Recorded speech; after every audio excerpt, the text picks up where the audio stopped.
the last 10, 15 years, and they basically stripped the state of all of those good things that they had done. So things like pre-registration, that was the first thing to go. Voter ID doesn't go into effect until next year, but pre-registration, that went into effect 2 weeks after the bill was signed. Which completely affects programs that we're trying to do on the ground.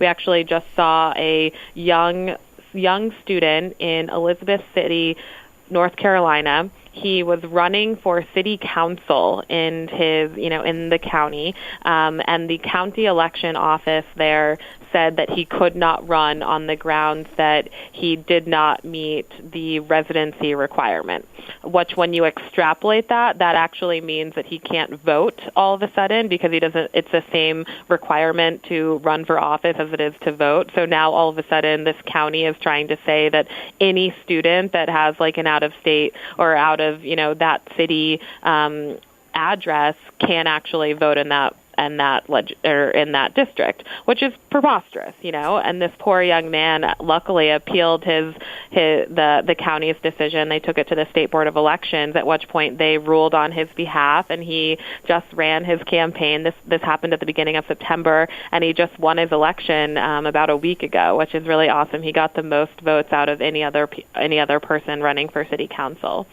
which is really exciting. He's a 21-year-old kid that just wants to do something better for his own community.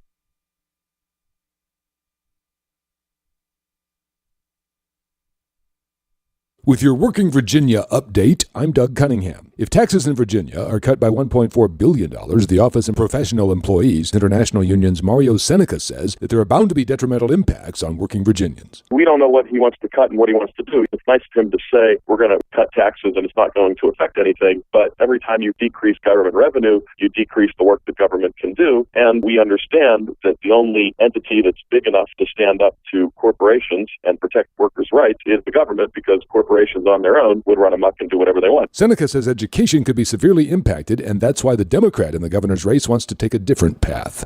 He wants to increase school funding. He wants to support teachers as they develop smaller classroom sizes and reinvest in the higher education system here. Working Virginia Update, produced by Workers Independent News. I'm Doug Cunningham. This update made possible by the Office and Professional Employees International Union, ensuring fair treatment, fair wages, and benefits for thousands of working Virginians. Online at opeiu.org. Does America believe in free elections?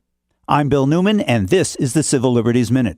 The Justice Department recently sued North Carolina, which has passed laws that cut back on early voting and cut back on same-day registration and require photo IDs before you will be allowed into a polling place to vote. The effect of these requirements is to disproportionately disenfranchise voters who are black and are members of other minority groups. And North Carolina is hardly alone. Kansas and Arizona are leading the charge against voting as well. The Supreme Court has refused to strike down motor voter registration laws, but these states now assert that people who are eligible to vote in federal elections still can't vote in the state ones. The states say that identification and registration requirements that are illegal under federal law are completely legal under state law. In Kansas, 1/3 of the people who registered this year have already been put on a list saying, "No, you can't." The justification of these laws is voter fraud. But the claim of voter fraud is a fraud. It's an excuse to make sure that people don't vote. In America, when there's a big election, half the people don't vote. So about 25% of the registered voters decide the election. But to a lot of elected officials, that percentage is just too high. We've got to stop people from voting. And we go out and tell the rest of the world that you should emulate us as a democracy? The Civil Liberties Minute is made possible by the ACLU, because freedom can't protect itself. Packers. Vikings. We come from different places. Uptown. Downtown. We come to different conclusions. Half empty. Half full. But when we live united, we make a real difference in the building blocks of life. Children succeed in school, families gain financial stability, the health of our neighbors improves, and suddenly so do our communities. Real change won't happen without you. Live united. So give, advocate, volunteer, live united. Sign up today at liveunited.org. Brought to you by United Way and the Ad Council. You're listening to WIN, the Workers Independent News Service. I'm Jesse Russell. Sanitation workers in Montgomery County, Maryland, extended a strike on Thursday seeking better wages and more affordable health care. The striking sanitation workers are from two of the region's three sanitation companies, Potomac Disposal and Unity Disposal. This is the second walkout from the Potomac Disposal workers in 2 months.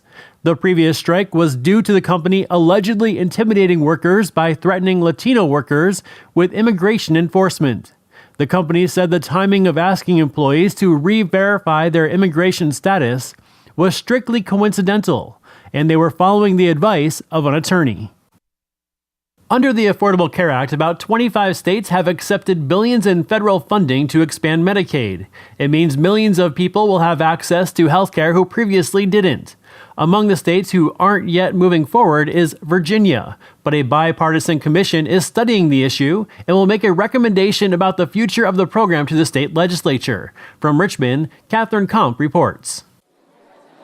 The only public hearing scheduled by the Medicaid Innovation and Reform Commission drew a standing room-only crowd at the state capitol. Vanessa Hale was 78th in line to speak. A single mother, Hale says it's been critical for the health of her 10-year-old son. You can't put a cost on the life of a child. Hale's also an outreach worker for the Blue Ridge Medical Center and says over the years she's seen a tremendous need for affordable health insurance for her clients. Almost all of them are working poor. They would buy insurance if it existed at an affordable level for them. And unfortunately, when they don't have insurance and can't afford to go to the doctor, they don't until they have to go to the emergency room. Representatives of the state's biggest hospitals and health systems share this concern about the use of emergency department visits in lieu of primary and specialty care. Cheryl Garland represents Virginia Commonwealth University's health system. Last year, over 60% of our ED visits for uninsured patients were avoidable. That is, they were visits that could have been effectively provided in a primary care office. The conservative group Americans for Prosperity has been fighting Medicaid expansion in the state, and their presence was seen by dozens of activists wearing green T-shirts. But a poll released Wednesday shows that more than half of registered voters in the state support expanding the program. Virginia's Medicaid Innovation and Reform Commission is expected to issue its recommendation by the end of the year. Catherine Kump, Richmond, Virginia. You've been listening to WIN, the Workers' Independent News. For more information, visit laborradio.org.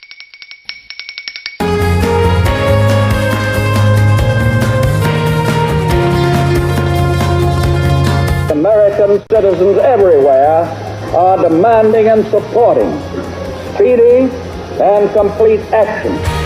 Broadcasting from the We Act Radio studios in Washington, D.C., heard live across the nation, this is Take Action News with David Shuster. Many of the world's great movements of thought and action have flowed from the work of a single man.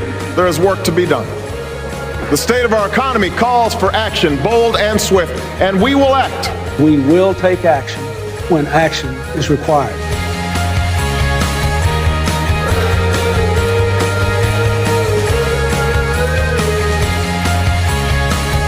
Hello and welcome to Take Action News. All weekend, I'm Karl Frisch. You can find more about me at karlfrisch.com. Be sure to sign up for my email list and follow me at Karl Frisch. That's KarlFrisch on Facebook and Twitter. Don't forget to connect with the show at takeactionnews.com. Follow us on Facebook and Twitter. And special thanks to Peter Callahan and Troy Miller on the controls. And I want to give a shout out to our affiliate in Chicago, WCPT, Chicago's Progressive Talk. Now let's get on with the news. Congress narrowly averted fiscal calamity this week when it voted to fund the federal government merely hours before the first default in U.S. history. The agreement reopened the federal government after 16 days of a partial shutdown, which stymied entitlement programs and furloughed thousands of federal workers. After what essentially amounted to a grand old temper tantrum over Obamacare, the GOP left the bargaining table with basically nothing. So the shutdown, it seems, was all for naught. One thing is certain, the shutdown has proven devastating for the GOP's approval rating with voters and has left the party divided, with many Republicans acknowledging that, overall, shutting down the government was a PR disaster. Senator Lindsey Graham of South Carolina described the effect of the shutdown, quote, For the party, this is a moment of self-evaluation. We are going to assess how we got here. If we continue down this path, we are going to really hurt the Republican Party long term. As New York Congressman Peter King put it, this party is going nuts. Very succinct. Senator Orrin Hatch of Utah challenged the party's reliance on the Heritage Foundation, a radically conservative think tank headed by former Senator Jim DeMint. Here's Hatch on MSNBC's Daily Rundown with Chuck Todd. Well, I'll be honest with you, the right is a multiplicity of various groups, some of which aren't even Republicans, but who think they can control the Republican Party, and some of which have been good think tanks in the past, but now are losing their reputation because of some of this radicalness that comes out. Are you referring to Heritage? Well, yeah, of course I am. Heritage used to be the conservative organization helping Republicans and helping conservatives and helping us to be able to have the best intellectual conservative ideas. There's a real question in the minds of many Republicans now, and I'm not just speaking for myself, for a lot of people, that is Heritage going to go so political that it really doesn't amount to anything anymore? The Heritage Foundation, of course, is the think tank that started it all. As the New York Times reported, the lobbying wing, Heritage Action, devised a take-no-hostages strategy for defunding Obamacare back at the beginning of Obama's second term, after it had become clear that the law was not likely to be repealed. Fast forward to Tuesday, this past Tuesday, when the Heritage Foundation issued a memo encouraging Republican members of the House of Representatives to vote no on any funding resolution that left Obamacare intact. The memo complained that the Senate agreement would do nothing to stall the massive new entitlements in the health care law. After the House abruptly canceled its vote on a revised budget proposal Tuesday night, many observers blamed the memo. Heritage Foundation President Michael Needham continued to defend the shutdown, saying that it wasn't the memo that tanked the bill, but that the will of the American people had done so. Here's Needham on Fox News. Well, Bill, look, I don't think our memo was actually what tanked this bill yesterday. What tanked the bill was millions of Americans who agree with our perspective that there are two main issues being debated in the Capitol right now. One is the debt limit. We have a country with $17 trillion of debt and tens of trillions of dollars of debt that are coming on in the next couple of decades. And the other is Obamacare. The reason the government is shut down is that Obamacare is unfair, it's unaffordable, it's unworkable. Every single day there's more evidence of all of that coming out.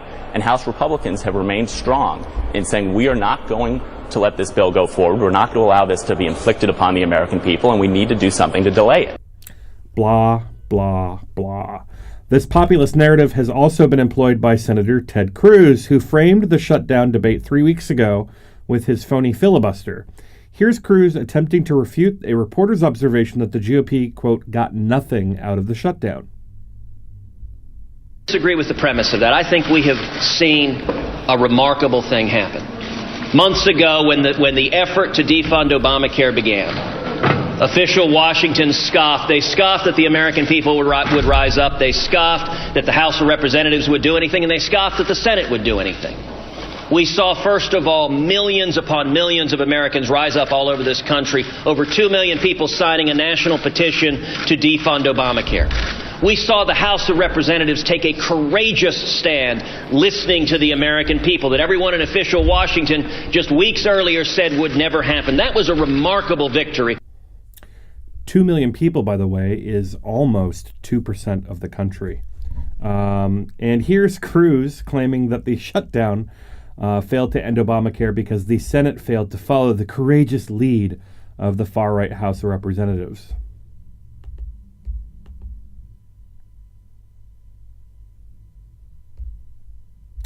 All right, we'll try and get that audio a little bit later in the show. In the end, these far-right interests are the only ones who gained anything from the shutdown. Everyone who signed the petition to defund Obamacare was added to the database, the email lists, the ultra-conservative PAC supporting Cruz, which is run by Jim DeMint, who now runs the Heritage Foundation. It's called the Senate Conservatives Fund. The signatories' information was also harvested by the fundraising operation Don'tFundObamacare.com. Speaking of fundraising, Think Progress noted that some conservatives have profited handily from the stunt. In the last quarter, Cruz's PAC raised $797,000, nearly twice what it pulled in the previous quarter. For its part, Heritage Action collected $330,000. So maybe the shutdown wasn't all for naught. Later in the program, we'll be speaking with Rocky Mountain Mike, a comedian and songwriter who has a new track out parodying the shutdown. Up next, we'll be talking to our good friend of the show, Tina Dupuis, about her new column concerning Tea Party civics. You won't want to miss it, so stick around, and we'll be right back.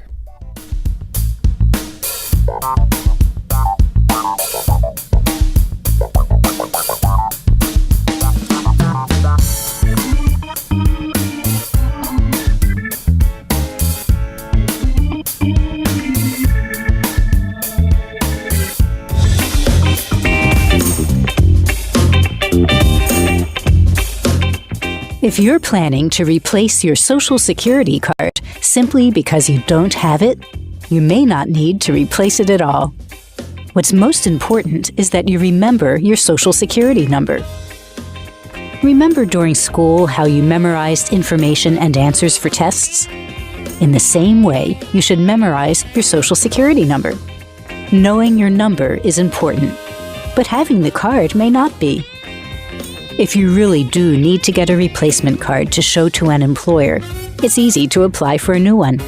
Find out how at www.socialsecurity.gov/SS number.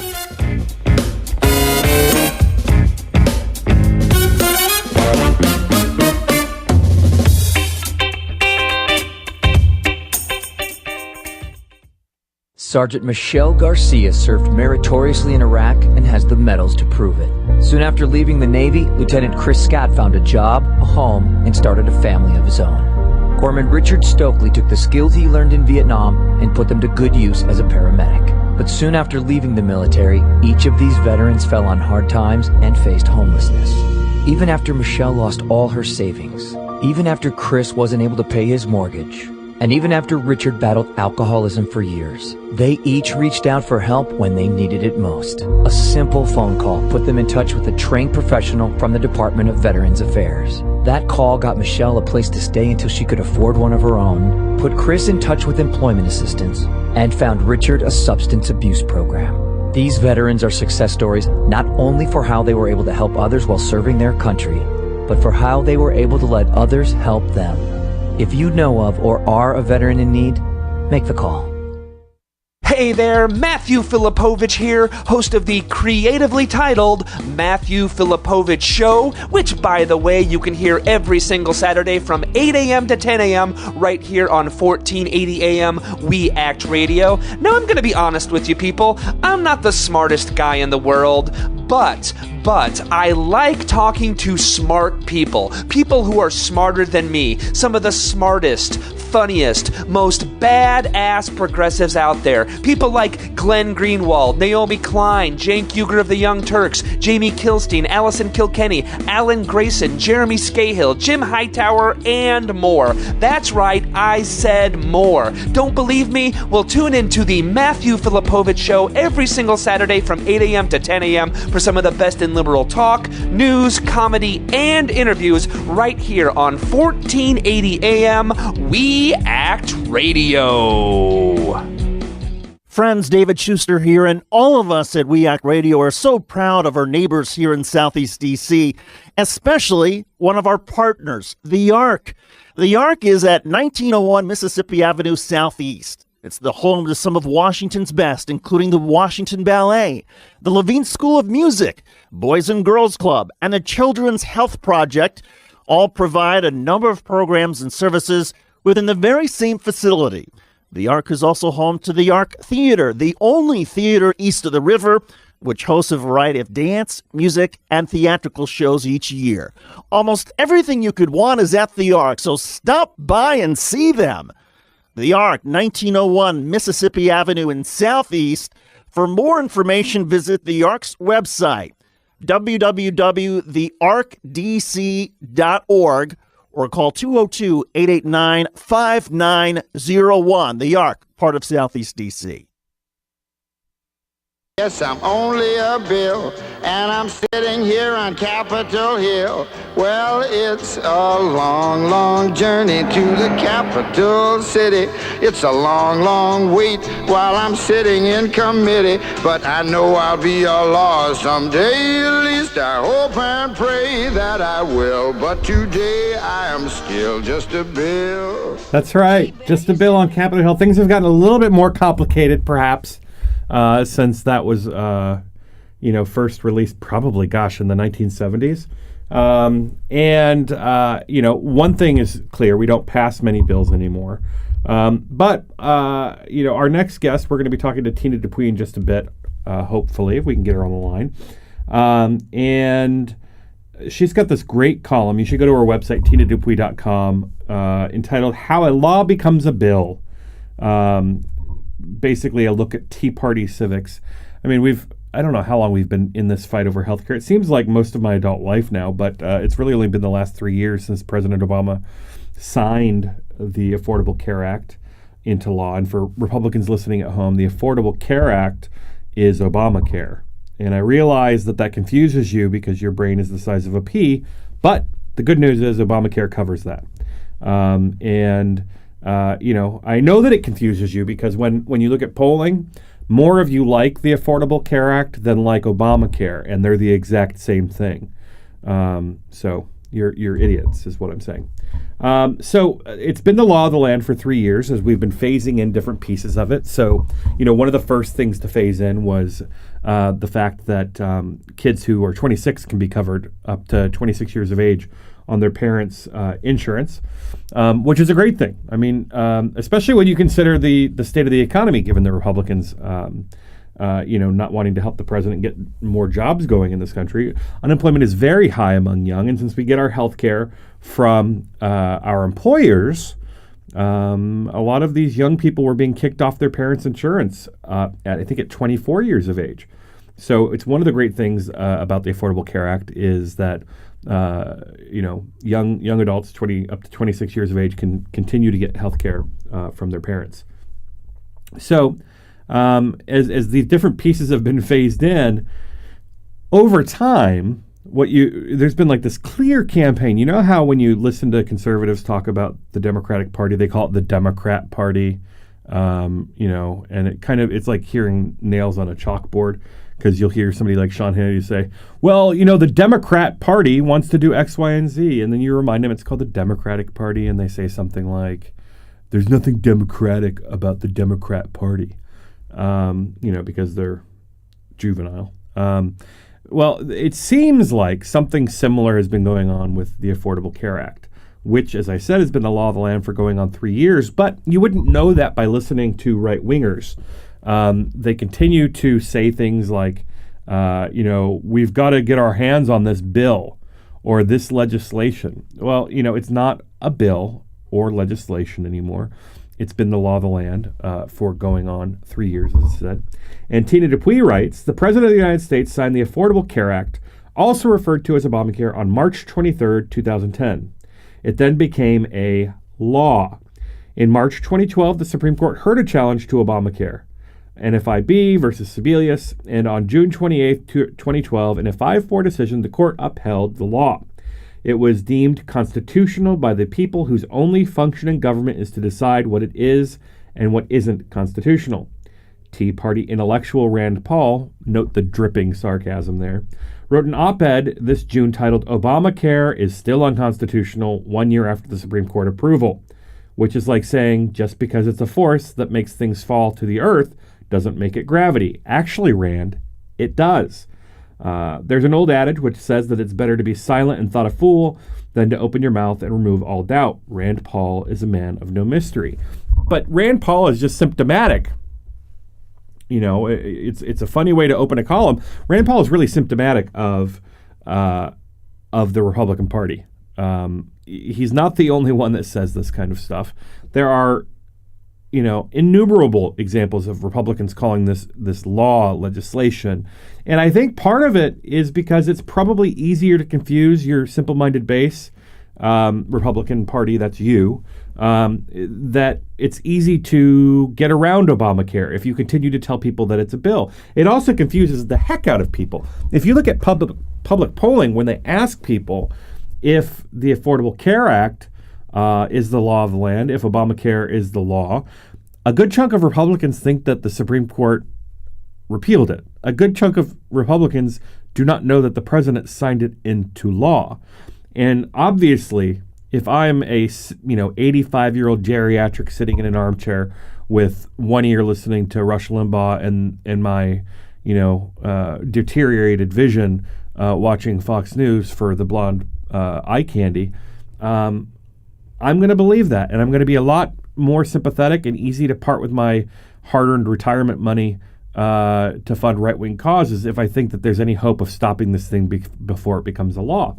And that's exactly what's happened. I mean, if you look at the way that the right has used Obamacare to fund its coffers, it's been outrageous. Senator Ted Cruz, who has been one of the leading figures in this whole thing, raised almost double in the last 3 months what he raised in the 3 months previously. And that included, that period, of course, included his 20-hour speech or whatever it was. And I call it a speech because it wasn't a filibuster. You can talk to Wendy Davis about what a real filibuster is, or Rand Paul, for that matter, what a real filibuster is. And he's not the only one. Heritage Action, the campaign arm of Heritage Foundation, which, of course, is now run by the crazy lunatic right-wing former senator from South Carolina, raised almost $500,000 off of the fight against Obamacare. So, one of the parallels that got me going as I'm thinking about this, think back to the end of 2012 when we were when Republicans were kind of like in denial about what public polling was saying about Mitt Romney. How could Mitt Romney possibly lose? Karl and Fox News are telling us that he's going to win, that the liberal polls are skewed. There was a website called Unskewing the Polls. And I always called it unscrewed trolls because it was a bunch of right-wing Republicans who needed to get laid and stop attacking public polling, because the public polling was all pretty uniform with the exception of a few outliers. And the president was going to kick Mitt Romney's butt, and that's exactly what he did. And Democrats, picked up Senate seats, and they won 1.4 million more votes in the House seats than Republicans. And Republicans were shocked. And what happened? We ended up having this period where for 3 months, every reporter in Washington wrote a story about GOP 2.0 and 3.0. And Eric Cantor is talking about the new Republican Party and how they were going to change to attract people of color and young people and everything else. Well, that kind of all got thrown away. And now we're at this point where the Republican base has been lied to again about the ability of the Republican Party to repeal Obamacare. Which, again, many of them didn't even know it was the law of the land, to repeal Obamacare, and they failed miserably. There's this great Rachel Maddow segment where she runs through all of the demands that the Republicans made around opening back up the government and raising the debt ceiling, from defunding Obamacare to repealing Obamacare to slowing down the implementation of Obamacare to slowing down pieces of Obamacare, and on and on. She must have cited 30 examples. And they didn't get anything. I'd say that it was a joy to watch, except so many federal workers and people that are impacted by the federal workforce were hurt horribly by the shutdown. But it was fun. There's a bit of Schadenfreude, or Boehner-Freud, if you want to call it that, watching the Republican Party just fatally wound itself. They've built up what is an institutional advantage. Through gerrymandering, they've managed to put together a majority in the House of Representatives that, for all intents and purposes, if the American people and independents in the country saw the Republicans as rational and sane people, they should be able to hold on to a majority in the House for 20 years. Despite what's happening with demographics, right? Despite the fact that there are more black people and more Hispanic people and more young people coming out to vote, they should be able to hold on to the House. But it's like they're doing everything in their power to squander the institutional advantage that they've created for themselves. I have no problem, it's not even jumping on a limb anymore to say that they're going to lose seats in 2014, most likely, and that in 2016, Hillary Clinton as the nominee, or frankly any Democrat as the nominee, has a very good chance of not just winning the White House, but winning the House of Representatives back and coming in with all three branches of, the House, the Senate, and the White House controlled in the Democratic Party. And it didn't have to be that way for Republicans. If they had acted rational, they probably could have kept the independents in line with them, at least some of them, enough to keep the majority as it got winnowed down slowly through demographic changes. So we're going to have to keep an eye on this. Obviously, we've punted this down a bit. There's the now famous scene of President Obama walking out of the briefing room, after the shutdown was averted, and a reporter calls out, "Aren't we going to have to do this again in 3 months?" And the president turns around and says, "No." I'll believe that when I see it. I think Republicans are just foolish enough to try it again, and they just might. So January, we're going to be talking about, I believe, the shutdown issue could come up, the funding of the government. And then we're going to be looking at, again, just, a month later in February, near my birthday, we're going to be looking at the debt ceiling again. I kind of hoped that the president would force them to have more of a commitment to extending the debt ceiling, for a year. And perhaps keep funding the government for a year, but we'll see what we can get accomplished in the next 3 months. I think Republicans are going to think twice, and this is the problem with adding logic to the situation. If what happened just happened, Republicans should think twice about doing what they did again. But that's the thinking of a logical human being, and you can never predict that the Republicans will think logically. Nobody would ever say that any party would be comfortable with the sequestration cuts, but the Republicans are just Jim Dandy fine with it.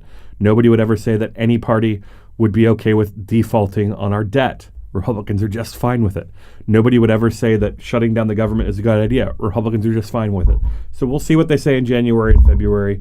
In any case, it's going to be a very interesting holiday season in this country. And right now, we have a lot to be thankful for here in Washington as the government is back open for business. In the next segment, we are going to be chatting with Jake Bernstein. He's a business reporter at ProPublica about some very interesting issues as it comes to Goldman Sachs. So I want you to stick around and be sure to check us out online, takeactionnews.com, and we'll be back after this.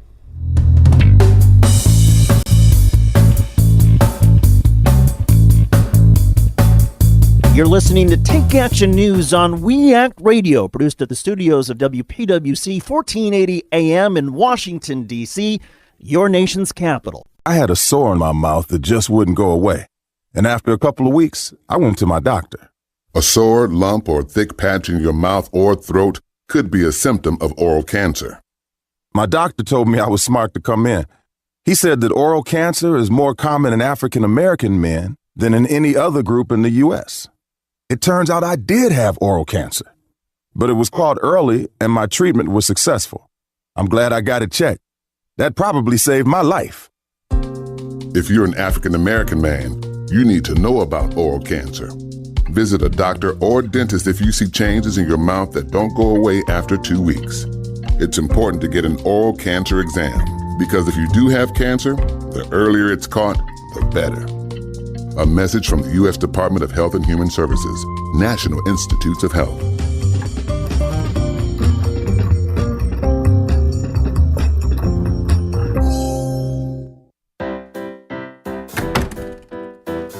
Jeff, I'm home. Hey, Mom. So, what did you do today? I noticed the dishes are still in the sink. I've been busy. Getting your taxes done like we talked about? Oh, I got my friend Dave on that. Hey, he's only charging $20. Not Dave from your high school class who graduated 3 years late. Yeah, he's good with numbers. Won our fantasy football league last year. Jeff, I can't believe you would actually take your... Kidding, Mom. I took all my paperwork over to that preparer just like you recommended. Using a paid tax preparer this year? Visit irs.gov for some do's and don'ts.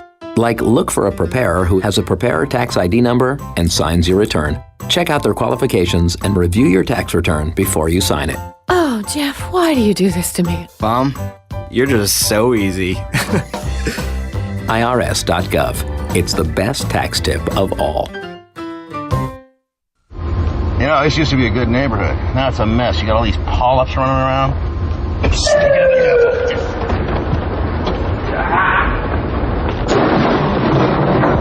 Colon cancer almost always starts with the polyp. Get the polyp early and stop colon cancer before it even starts. Where do you think you were running to, huh? I didn't even see you guys there. I don't know. Get the test, get the polyp, I want to talk to my lawyer! get the cure. I got a phone call! CD is for everybody, not just for the few. Anyone can share VD with someone nice as you. If you're curious or confused, get information or a pamphlet at most pharmacies or a health clinic. If you need help, see a doctor. Would you like to secure stable employment, affordable, high-quality child care, or an opportunity to serve your community through meaningful volunteer and internship experiences? If so, UPO is the place for you. Hello, I'm Andrea Thomas, Vice President of Administration and Chief of Staff for UPO.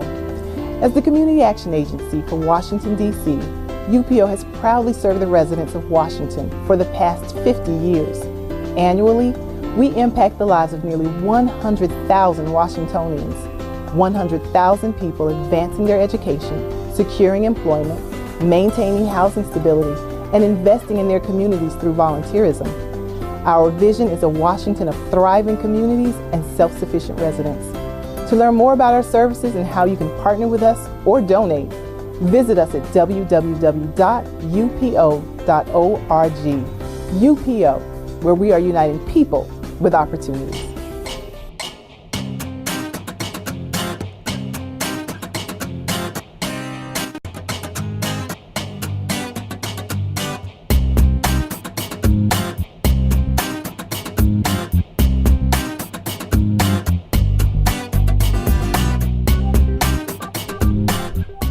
Welcome back. This is Take Action News. I'm Karl Frisch all weekend. So I read with interest this great piece by our next guest, Jake Bernstein from ProPublica. It was also published in the Washington Post. But, you know, one of the whole things about regulating our financial systems is that you've got to be able to rely on the regulators if it's going to work. And that's the problem with the way that conservatives typically like to set these things up, is, you know, self-regulation. Well, I don't trust the corporate interests to regulate themselves, so it's important to be able to rely on these regulators. And, you know, this great piece from Jake is all about a regulator who was in there looking at Goldman Sachs to make sure that this patchwork of policies they have in place to protect consumers that was sufficient. And she found that it wasn't sufficient. She was with the Federal Reserve Bank of New York. She was a senior examiner. And when she was working on her report to say that these were not sufficient to protect the consumers, the customers of Goldman Sachs, she was asked to change her findings, and she said no, so she was fired. It's a fascinating story based on more than 40 hours of interviews with this examiner.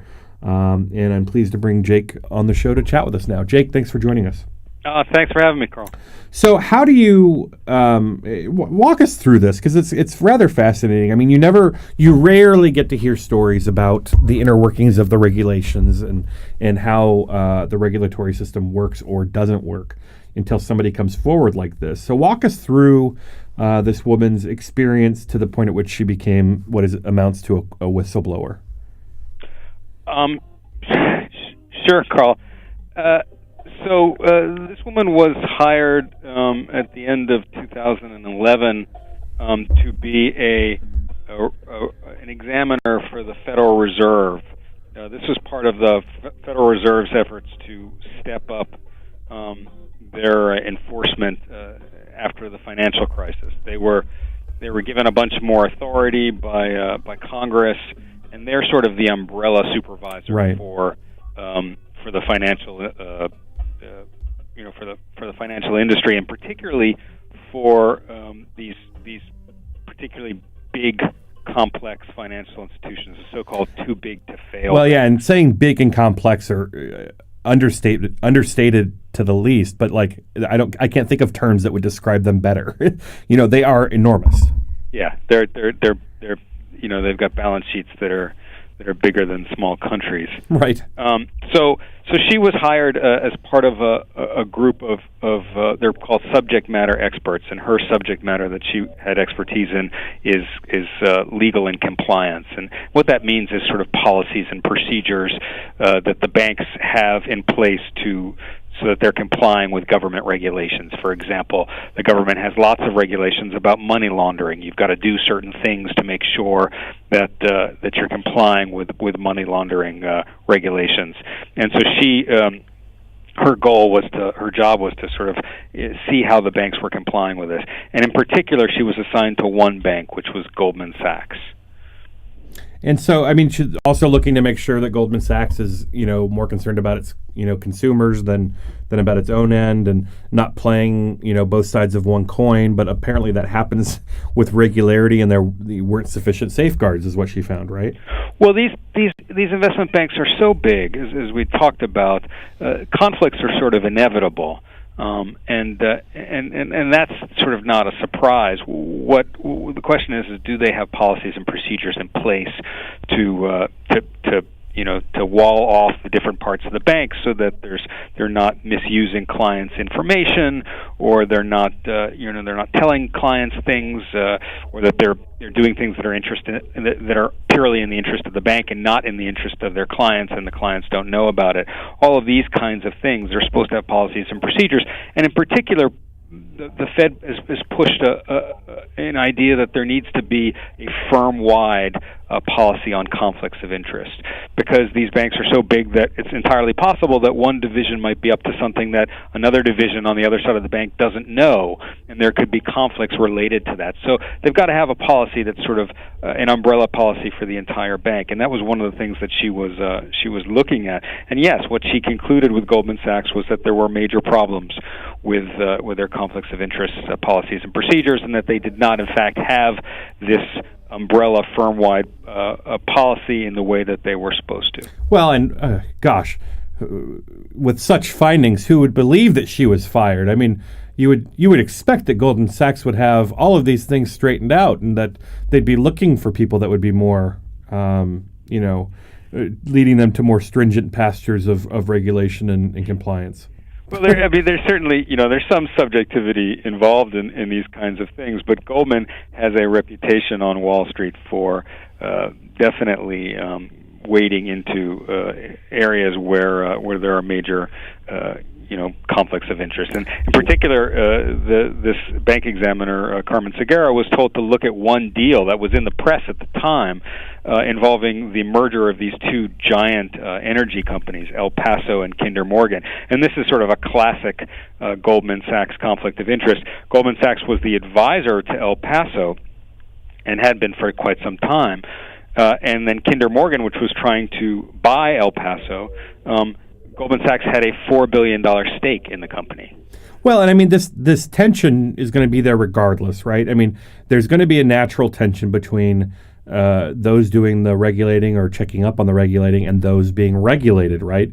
The issue is that, that tension exists, and one side should not be given an advantage by the other. In order for the regulating to work, the tension has to exist.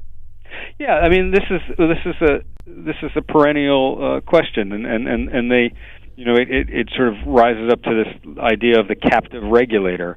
You are a supervisor, so you should be, the bank has to be forthright with the regulator, and the regulator in turn needs to enforce the rules and enforce them in the same way for everybody. Well, they have to be empowered to enforce the rules as well, right? And that's what the problem is here. I mean, you write in your piece, which people should check out at ProPublica.org, before she could formalize her findings, Segarra said the senior New York Fed official who oversees Goldman pressured her to change them. When she refused, Segarra said she was called to a meeting where her bosses told her they no longer trusted her judgment. Her phone was confiscated, and security officers marched her out of the Fed's fortress-like building in Lower Manhattan just 7 months after she started working there. Yeah, I mean, this certainly seems to be a case where the examiner, found things that her bosses disagreed with, and they asked her to change the findings, and she said that she had too much evidence to the contrary, that she couldn't change her findings because what would she do with all the evidence she amassed? And when she wouldn't change them, they fired her. Well, and call me a cynic, but you kind of hope that all regulators are like this, but they're not, and it makes you wonder how many times somebody has changed their findings just because of pressure. So what ended up happening after her termination? I mean, first of all, I don't think you're wrong about that, Karl. I mean, I've heard from a number of people that I've spoken with who have been examiners or former examiners, who say that it's a process that sort of weeds out people like Carmen Segarra, because what happens is they keep on butting their heads against higher ups who say, no, we can't do this, or no, you're going too far, or water this down, or whatever, and eventually they give up and they leave. Well, and then you end up having these hearings in the Senate where members of the Financial Services Committee question members of various regulatory bodies, whether it's the SEC or elsewhere, and they give their answers. We are doing everything that we are obligated to do under federal statutes. Blah blah. It's like pulling the string on the back of a doll. Well, this is the thing: is that the rules? I think a lot of the rules and the regulations that exist are sufficient to do the job. It's right. Just culturally whether the regulators really want to enforce them. Well, especially when you treat federal employees. I mean, so if we know that what the real issue here is like a revolving door kind of thing, right? So if somebody knows that if they do a good job on behalf of industry in the regulatory process, that they can walk out and make 10 times as much money in a matter of months by going into industry, then you're always going to have these types of problems. And we don't necessarily, if you're already making it difficult, as you described with the superiors, basically, making it hard to do the job in the first place, and the way that we pay and treat our federal workers, and the fact that they're probably all overworked and underpaid, you end up getting a system that probably could do a lot better. Yeah, I mean it's I don't think there's any doubt about that. It's the thing with the Federal Reserve, the Bank of New York, which is again this sort of umbrella supervisor for so many of these incredibly huge, complex, too big to fail banks. They were given all this authority by Congress, and it's one thing to give you the enforcement authority; it's another to sort of change the culture of the institution, where they will embrace the use of that authority, and that seems to still be an ongoing process. So, in your talks with this one examiner, so she's let out of the building. I mean, you can picture this in like a Hollywood movie, right? The only thing that's missing is for her to go to her, studio apartment, to plot her revenge. So, she opens up basically as a whistleblower to you, a reporter, and what kind of a picture did she paint? Well, and she's also filed a lawsuit. I Right. mean, she's filed a wrongful termination lawsuit. I mean, the picture that she painted is pretty much the one that's in my story and is sort of encapsulated in the lawsuit. This is sort of the process of someone who went in, thinking that this was a great opportunity to help strengthen the financial system and to prevent the kinds of economic collapses that we've had in the past. And then she sort of slowly begins to realize that that's not really what's going on here. That the Fed is not really interested in that kind of aggressive enforcement, and that she kept on finding these things that sort of shocked her. And didn't seem to shock her boss. Well, initially seemed to shock her bosses, but then they kind of backed off on it. And so but she was not expecting to be fired at all. I mean, she says that in the meeting where she was fired, she had gone to that meeting with an agenda, thinking that they were going to be talking about the stuff that she had been finding and how to sort of like maybe I just have to convince them that I'm right. I can totally picture that. Somebody doing their due diligence, coming into work and thinking, okay, I'm going to this meeting, I'm going to be prepared for it, I'm going to make my case, I'm going to have my Mr. Smith moment, and I'm going to convince them, and we're going to go about our business doing the good work on behalf of the people, and then she gets sacked. Well, and the amazing thing is that she understood that ultimately she's not the decider, right? She's just a senior bank examiner. Right. What happens with her findings? What if it results in enforcement action, or how it's worded in the final report? All that stuff happens above her level, and she was okay with that. I mean, she understood that was the way the process worked. But what happened was they didn't want it to get to that level, apparently. They wanted her to change her findings before her bosses were even faced with having to deal with it. Well, it's a lot easier to deal with somebody at her level, perhaps, than it is to try and pressure her bosses into even having to consider it. Yeah, or create the paper trail, perhaps. Right. So it certainly raises some questions about how well the New York Fed is positioned to do the job that Congress apparently not very well. Jake Bernstein, business reporter with ProPublica. Thanks for joining us. Thank you, Karl. Alrighty, be sure to check out that piece. It's very compelling at ProPublica.org. This is Take Action News. I'm Karl Frisch, and we come back. We're gonna have a little bit of fun, so stick around.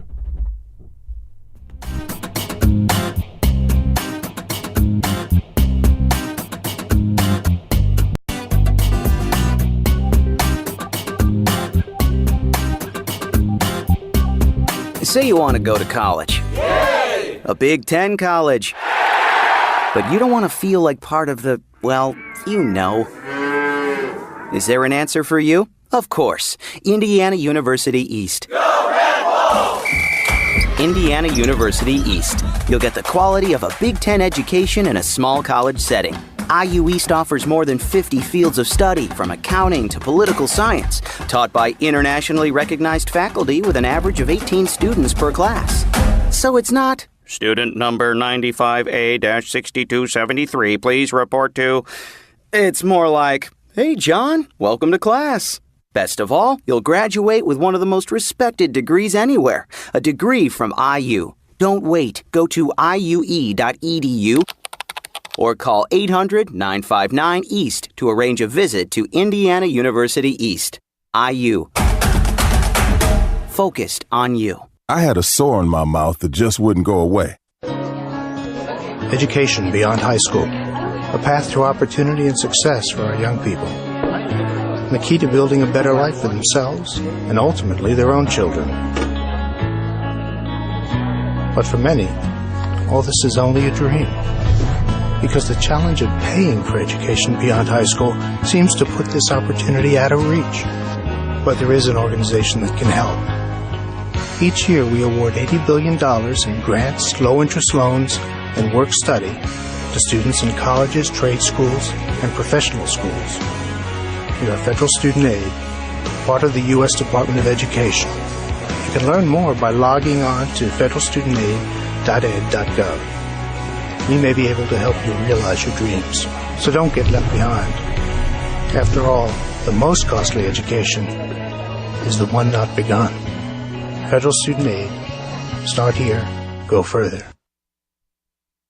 Take Action News is proud to be sponsored by Healthcare for America Now. HCAN is a national coalition of more than 1,000 groups in 50 states, representing 30 million people. HCAN works to promote, defend, implement, and improve the Affordable Care Act at both the state and federal levels. They also try to protect Medicare and Medicaid, increase corporate accountability, and confront forces that seek to take away critical services. HCAN believes in creating jobs, not cutting programs people depend on. HCAN runs comprehensive issue campaigns that mobilize people at the grassroots and define the public debate. HCAN is fighting to protect, implement, and improve the new health care law through national and state-based legislative and regulatory campaigns built on grassroots action, public education, communications, policy analysis, and groundbreaking research. HCAN has become a respected voice and national leader on healthcare while continuing to focus on aggressive field activity. Support HCAN, Healthcare for America Now. When you go on a road trip, you're careful. You follow the signs to arrive at the right place. It's the same online. Read the internet signs along the way, or you may be led astray. For example, look for the .gov at the end of the web address. If it isn't .gov, it isn't the real Social Security website. People are often victimized by misleading advertisers who use terms like Social Security or Medicare to trick the public. These companies charge a fee for free Social Security services. These services include changing your name and getting a new Social Security card. There's no need to pay for services Social Security offers for free. Go to www.socialsecurity.gov. And remember, if it isn't .gov, it isn't Social Security.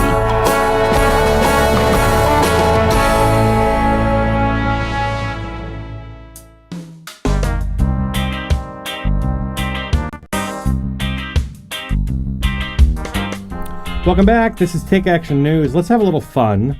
Our next guest is Rocky Mountain Mike. He is a humorist, satirist, a sadist for having to listen to all of the right-wing propaganda out there to come up with these musical gems that he's mastered. If you've heard them on Stephanie Miller and Bill Press and other shows as well.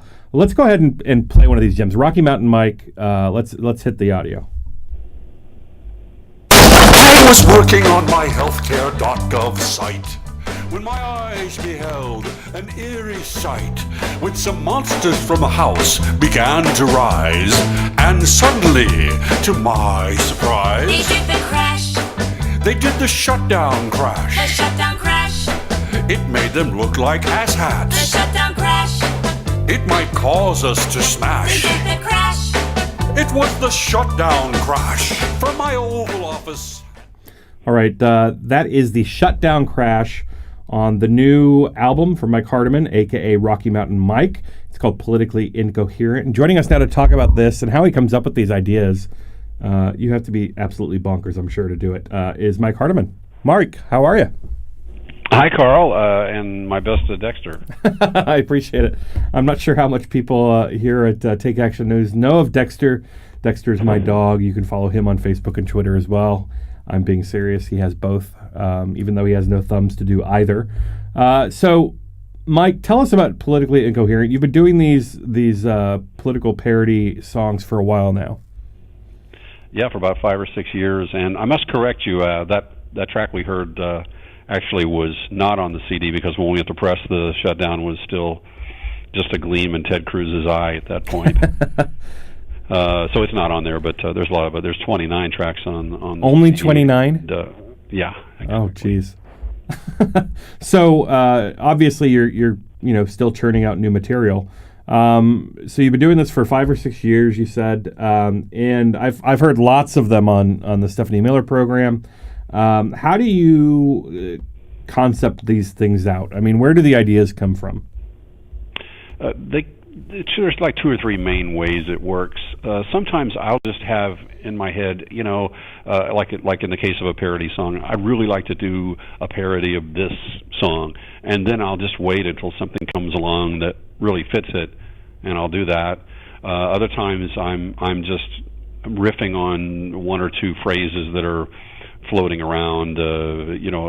That's the way that politics goes. It all boils down to bumper stickers, and so those will be the inspirations of whatever slogan is going around, like class warfare, for instance. Well, do you ever worry? I mean, I remember... What can I do with class warfare? That kind of thing. I remember a time when Rush Limbaugh... Rush Limbaugh's been doing parody songs on his program for a long, long time, and this guy that he has that does the parodies had an album, and one of the songs was Barack the Magic Negro. And I remember when this guy was running for Republican National Committee chair, and he included Barack the Magic Negro on an album that he sent out to supporters. Obviously, you would never do such a song, but how do you know where the line is? And do you ever worry about getting in trouble?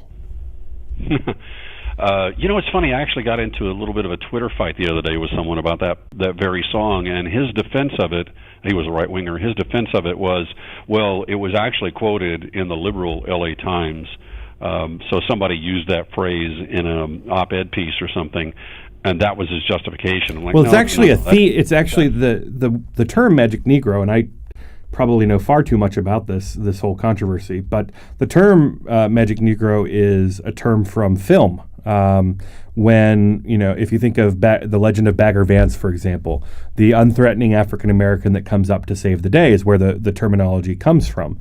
And there was an article written in the LA Times. It was a column that centered on the subject that having a unthreatening African American politician is a way for white folks to assuage their racial guilt. So it actually has a very different meaning than the way that Limbaugh and his people used it. They used it because they wanted to get some iteration of the N-word out there. Exactly, and that's the key. Is like, if you put this out there, could it possibly be taken wrong? And that falls into the category of the clown we saw at the rodeo. Right. It's not one of those things where maybe the act itself was necessarily racist, but it can certainly be taken that way. Well, and that's what you have to ask yourself. Well, and I always get drawn to the part, you can tell when there's hate in somebody's heart or whether something's good-natured. I mean, look at Lisa Lampanelli. She makes, or Don Rickles for that matter. You could tell he loves the people he's making fun of. With Rush Limbaugh, he doesn't like them. Because he spends the entire 3-hour show bad-mouthing them, and then he plays a song about them, and we're supposed to be like, oh, it's in good fun. He likes Barack. Yeah, and because that other guy, I can't even remember his name, but because he's been out there for so many years and because Rush has such a huge audience, I frequently get this, well, he's okay. Speaking about me, he's okay, but he's not as good as so-and-so. And I always come back, well, yeah, I can only hope to attain Rush the Magic, Barack the Magic Negro at some point in my career, that pinnacle of achievement. Well, Mike Hardiman, Rocky Mountain Mike, the new CD is called Politically Incoherent. You can get it on iTunes and Amazon, where it's hit number 1 on both. Rocky Mountain Mike, thanks for joining us. You bet. Thanks for having me on.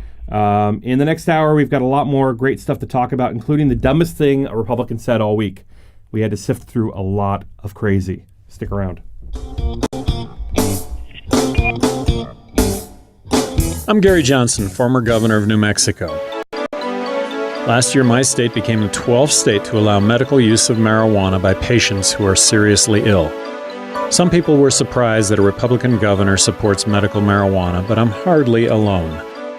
Groups like the American College of Physicians, American Nurses Association, and American Public Health Association have all acknowledged the medical value of marijuana.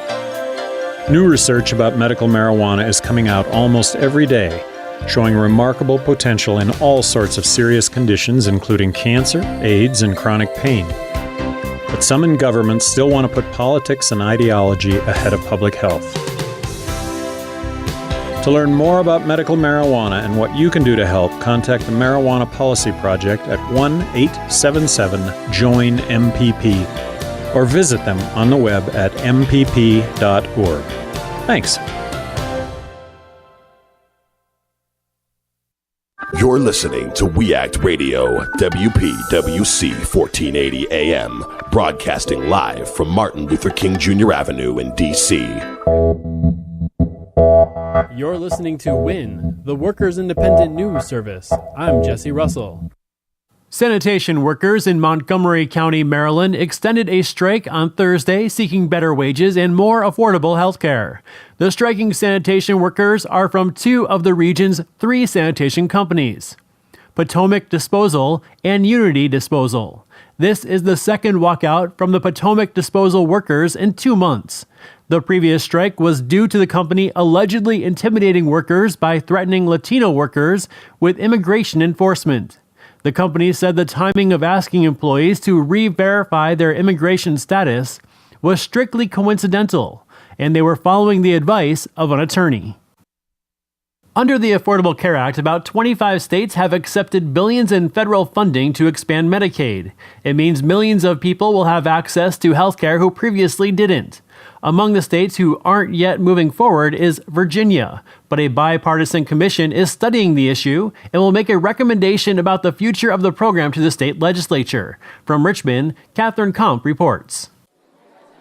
The only public hearing scheduled by the Medicaid Innovation and Reform Commission drew a standing room only crowd at the state capitol. Vanessa Hale was 78th in line to speak. A single mother, Hale says it's been critical for the health of her 10-year-old son. You can't put a cost on the life of a child.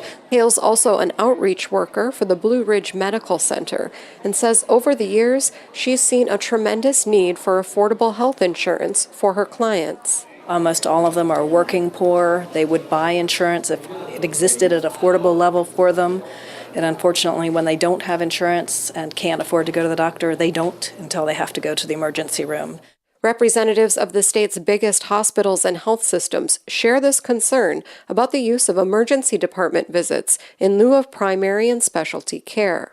Cheryl Garland represents Virginia Commonwealth University's health system. Last year, over 60% of our ED visits for uninsured patients were avoidable. That is, they were visits that could have been effectively provided in a primary care office. The conservative group Americans for Prosperity has been fighting Medicaid expansion in the state, and their presence was seen by dozens of activists wearing green T-shirts. But a poll released Wednesday shows that more than half of registered voters in the state support expanding the program. Virginia's Medicaid Innovation and Reform Commission is expected to issue its recommendation by the end of the year. Catherine Komp, Richmond, Virginia. You've been listening to WIN, the Workers' Independent News. For more information, visit laborradio.org. Over 13 million people are affected by famine, war, and drought in the Horn of Africa. Unfortunately, just listening to this commercial won't help them. Just listening won't give them their next meal, or shelter, or hope. You can help by texting GIVE to 777-444 to donate $10, and by going to usaid.gov/FWD to forward the facts. Brought to you by the Ad Council and USAID. Text donations go directly to Consortium of Humanitarian Relief Organizations. Standard text and data rates apply. What amazing alchemists Wall Street bankers are. They can turn failure into gold and reform into business as usual. These sorcerers have pulled off both tricks right in front of us since their 2007 collapse. They turned that gross failure into an ongoing multi-trillion-dollar bailout by us taxpayers to restore them to even grosser profit levels.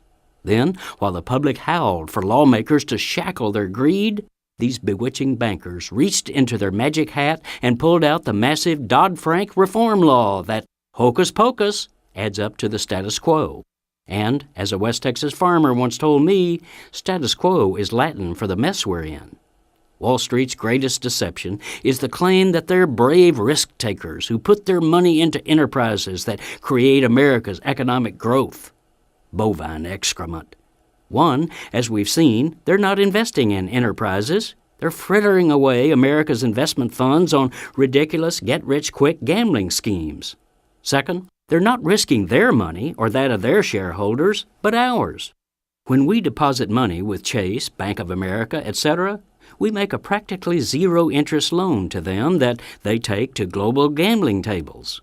Of the $2.4 trillion held by J.P. Morgan Chase, for example, $2.2 trillion is borrowed from us. It's our cash they're risking.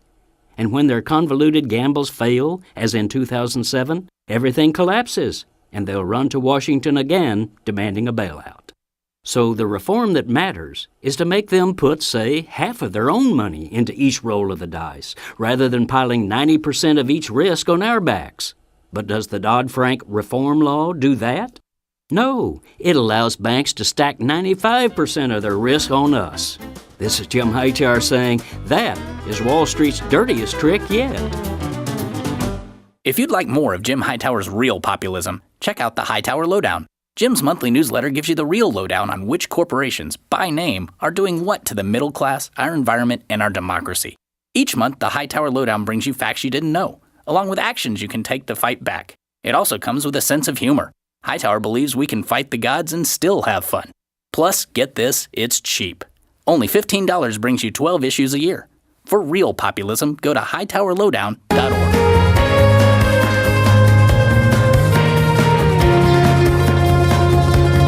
American citizens everywhere are demanding and supporting speedy and complete action.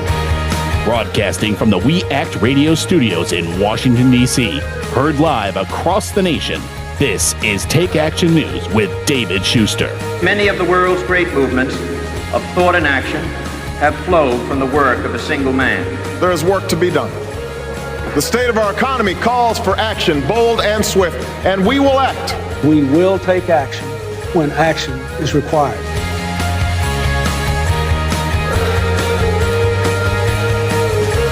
Welcome back. This is Take Action News. All weekend, I'm Karl Frisch. You can find more about me at karlfrisch.com. Be sure to sign up for my email list and follow me on Twitter and Facebook at Karl Frisch. That's KarlFrisch. And don't forget to connect with the show at takeactionnews.com. Also on Facebook and Twitter. Again, we've got Pete and Troy on controls. Special shout out to WCPT, Chicago's Progressive Talk, our great affiliate in the Windy City. Let's get on with the show. So I'm beginning to think that there's a plot afoot by our next guest. Every time we have him on, we bring him on to talk about the craziest thing that a Republican has said this week. And I don't have to tell you that list could be long enough to fill up an entire show. So I'm beginning to think that he's doing this just as a ploy to take over Take Action News. So we'll have it out with him. Jason Stanford, thanks for joining us. You're welcome. Thanks, Karl. So what's the big deal? Okay, so you can find some crazy things that Republicans say. You can even fine-tune it to Texas, and you still have hours of content to sift through. Give us your craziest of the week. This week we actually have an honorary Texan winning the week. And it's really hard for a Texan to admit this. Someone from another state said the dumbest thing this week. It's really, as someone once said in a movie, the list is long and distinguished. So, right. Let's go to now that Michelle Bachmann is leaving the House of Representatives, yes. There are a few people that I look to for my daily dose of crazy, and I can always find it with Louis Gohmert, the Gomer pile of the House of Representatives. What did he say this week? This week he was talking about whether we were going to default on our debt and go past the debt limit and not pay our bills. And he said, no, we're not going to do that. But if we did, he said, that would be an impeachable offense by the president. So in essence, he's basically saying there is no checks and balance. This is on the president, which means he has to do whatever we tell him to. Yeah, he was basically saying the president's a dictator and I'll do whatever he says. But this is the kind of thing that if cognitive harmony, if intellectual honesty matters to you, then it makes your head explode. And it's a good time for us to remember that really doesn't matter to Republicans. So I included him as a good reminder. It's almost therapy for us that we shouldn't try to square their circles. Well, let's try, because it's fun. Let's try because it's fun. So he's basically saying, because the Constitution says that we will pay our debts, if the president doesn't agree to whatever Congress gives him, and therefore we go into default, then he's done something against the Constitution, which is impeachable. Right. Yeah, now, every member of the House, every member of the House also raises their hand on a Bible and swears to uphold the Constitution. Aren't they just as liable? Well, yeah, but you're trying to square the circle. You're trying to make this make sense in reality. This is not, they're talking about, these guys are political Scientologists. They're describing life on a different future planet. And they're trying to create, heaven on earth. Jason, I hate to stop you there, but I need to apologize to Scientologists for comparing them to members of the Tea Party. It's something that we regret as a show. And we know that you're crazy, but you're not that crazy. That's true. That is a slur on Scientology. John Travolta, I humbly apologize. Right. But this is the mentality, right? It's think first, don't think at all. Just say whatever's on your mind, that it's going to get the crazy base more crazed against the president. Yes. Yeah. It's, how do we create an incoherent situation and then try to make sense of it in an incoherent world? And Louis Gohmert is their prophet. He makes sense in their world. That's so he's so the sad. Jesus of the high plains here. Have you ever met Louis Gohmert? No, I haven't. I'm dying to. Oh man, I would pay to be a fly on the wall in that meeting. But we can't really talk about the shutdown without talking about Ted Cruz. I have one that I want to throw in the mix, but I'll let you go first. What craziness did he spew? Oh, and this one, he's so overeducated, and he has this air about him that he's the smartest guy in any room, and even when he's wrong, he's right, and you're pretty stupid for not recognizing it. This one stood out to me. when he was asked whether or not his whole strategy was a failure because, well, it failed, he said, no. And here's his quote. We saw, first of all, millions of American people rising up across the country. Over 2 million people signing a national petition to defund Obamacare. Great. He built his email list. Now, right. Well, it's not. First of all, it's not even his list. Second of all, 2 million out of 360 million. And one thing that occurs to me, and I'm interested to get your take on this as a Democratic strategist. So remember at the end of the 2012 election when there was all the soul searching in the Republican Party and how angry and pissed off the base was at Fox News and Republican strategists because they'd been told all along that the polls were wrong and that they really could win the election and they were going to, in fact, win the election. And then they didn't. Right. And they realized it was just a sham to get money out of them for a lost cause. How good do you think that email list is when people realize the same thing just happened with Obamacare? I think they're going insane. I really think that the people who were mad about that are either establishment Republicans who have some stake in the direction of the party, or two, are the kind of Republicans who don't vote in off-year elections, who might not even be sure there are off-year elections. But I really think he's playing to the crowd here. He's playing to an increasingly narrow Tea Party vote, and he is the strongest candidate for 15% of the country right now. Well, I tell you what, when Barry Goldwater is nominated in when Ted Cruz is nominated in 2016 and Hillary Clinton wins the state of Texas and 40 other states, I think they're going to realize that certain people will realize that there's a problem, and still certain others will think that the Republican Party, that Ted Cruz was just not conservative enough. Yeah, I used to think, and maybe you did too, that they need to lose to Hillary in 2016 in order to really come around, and then maybe they'll have their Bill Clinton, who says, I'm a Republican, but I agree with Democrats on these things, like the line item veto, free trade, and welfare reform for Clinton, and that told middle-of-the-road voters, oh, he gets it, okay? He's not another Walter Mondale, and that's why he was successful. Chris Christie isn't even a Bill Clinton for their party right now. They are so far away from they don't even have the infrastructure to build a Democratic leader, whatever the DLC was for Bill Clinton, that the leadership training ground for these kinds of people. I think they're going to have to lose they're going to have 8 more years after Obama in the wilderness before they figure it out. All right, let's hit that third quote that you've got for this week. The third one, Mick Mulvaney, South Carolina, is an honorary Texan this week because he said something so incredibly stupid, I think Louis Gohmert got jealous. I mean, Mick Mulvaney initially put out a statement saying that he voted against reopening the government because the deal, the Lord's Resistance Army received special funds. Then he went on to say, this may be worth discussing, but we're not able to under the current blah, blah, blah. This is just being rammed through. The Lord's Resistance Army is the Ugandan rebel army. The Joseph Kony, everybody remembers the, Stop Kony effort. Yeah, this is like a horrible, horrible thing. Not only, he's basically saying that we're doing the worst thing in the entire world, is giving money to awful people. And then he says, this may be worth discussing. Oh, of course, yeah. Well, the only problem with funding them is that we didn't get to talk about it for sure. The truth actually is exactly the opposite. We're giving money to the Ugandan army to fight this guy. Well, and not only that, I remember when Obama first announced that they were going to do some tactical stuff to fight this guy. Rush Limbaugh came out and defended it without doing a shred of research, just because it was called the Lord's, Resistance Army. He thought, oh, I can say Obama's anti-Christian. They just make these things so fun for us, don't they? It's certainly something. I don't know if it's fun. It's certainly crazy. Yeah. Jason Stanford, I want to thank you. And take a break this weekend. Don't look for any crazy.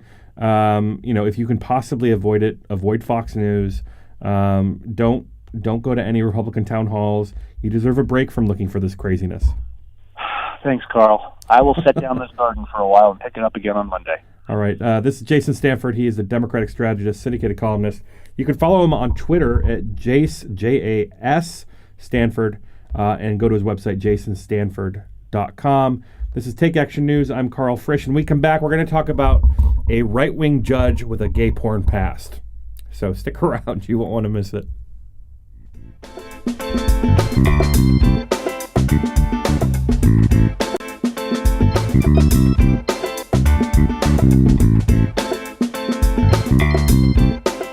Our children are exposed to violence every day, in their neighborhoods, in their schools, even in their own homes. Exposure to violence can have a devastating and lifelong impact. Through community action and leadership at the national level, we're identifying the children who need our help. I'm Attorney General Eric Holder, and I'm asking those of you who have a role in a child's life to take action. Through your attention and early intervention, we can help children in need to heal, to thrive. Together, we can change their lives and their futures. Join the Justice Department in defending childhood. 100% success rate in modifying your home. Free consultations at 2%. Does this sound familiar? If you're in need of assistance with your mortgage, be careful where you turn for help. Loan modification scammers will offer deals too good to be true. Learn the signs so your life won't be turned upside down. Know it, avoid it, report it. For more information or to report a scam, call 1-888-9950 or visit hud.gov/prevent-loan-scams. As a National Guard or Reserve member, you served your country. Now let VA serve you. I wouldn't be here today as a successful woman without the help that I received. Your VA honors your service by providing a wide range of veterans benefits. From home loans to job training, VA benefits can help with some of life's toughest challenges. What's important about VA benefits is they don't just touch you as an individual. They can touch your parents, maybe your grandparents, your child. Go to benefits.va.gov/guard-reserve to learn more, including how to apply online using e-benefits. I just finished a master's degree recently, and now I'm working on another degree as well. So the military made that all possible. My veterans benefits made that all possible. No matter what the time is, apply for your benefits. You earn them. VA is ready to help you. Achieve your next mission. Learn about and apply for your VA benefits today. Friends, David Shuster here, and all of us at We Act Radio are so proud of our neighbors here in Southeast D.C., especially one of our partners, the Ark. The Ark is at 1901 Mississippi Avenue Southeast. It's the home to some of Washington's best, including the Washington Ballet, the Levine School of Music, Boys and Girls Club, and the Children's Health Project. All provide a number of programs and services within the very same facility. The Ark is also home to the Ark Theater, the only theater east of the river, which hosts a variety of dance, music, and theatrical shows each year. Almost everything you could want is at the Ark, so stop by and see them. The Ark, 1901 Mississippi Avenue in Southeast. For more information, visit the Ark's website, www.thearkdc.org, or call 202-889-5901. The Ark, part of Southeast D.C. We Act Radio is a very proud partner of the Start at Westminster, a harm reduction, prevention, and awareness initiative sponsored by the Westminster Presbyterian Church right here in D.C. START stands for Syringe, Treatment, Advocacy, Resources, Training. These are the core elements of the harm reduction philosophy at START. The goal of this program is to reduce transmissions of HIV, hepatitis, and other bloodborne infectious diseases by empowering those at risk of infection with the tools, resources, and referrals they need to take charge of their health. Over the past year, the Start at Westminster tested over 1,600 people, and they're averaging about 150 tests each month. And of course, with the proper funding, that number could go even higher. For more information on this terrific program, go to www.startatwestminster.org. Or visit the Westminster Presbyterian Church, 400 I Street Southwest, right here in Washington, D.C.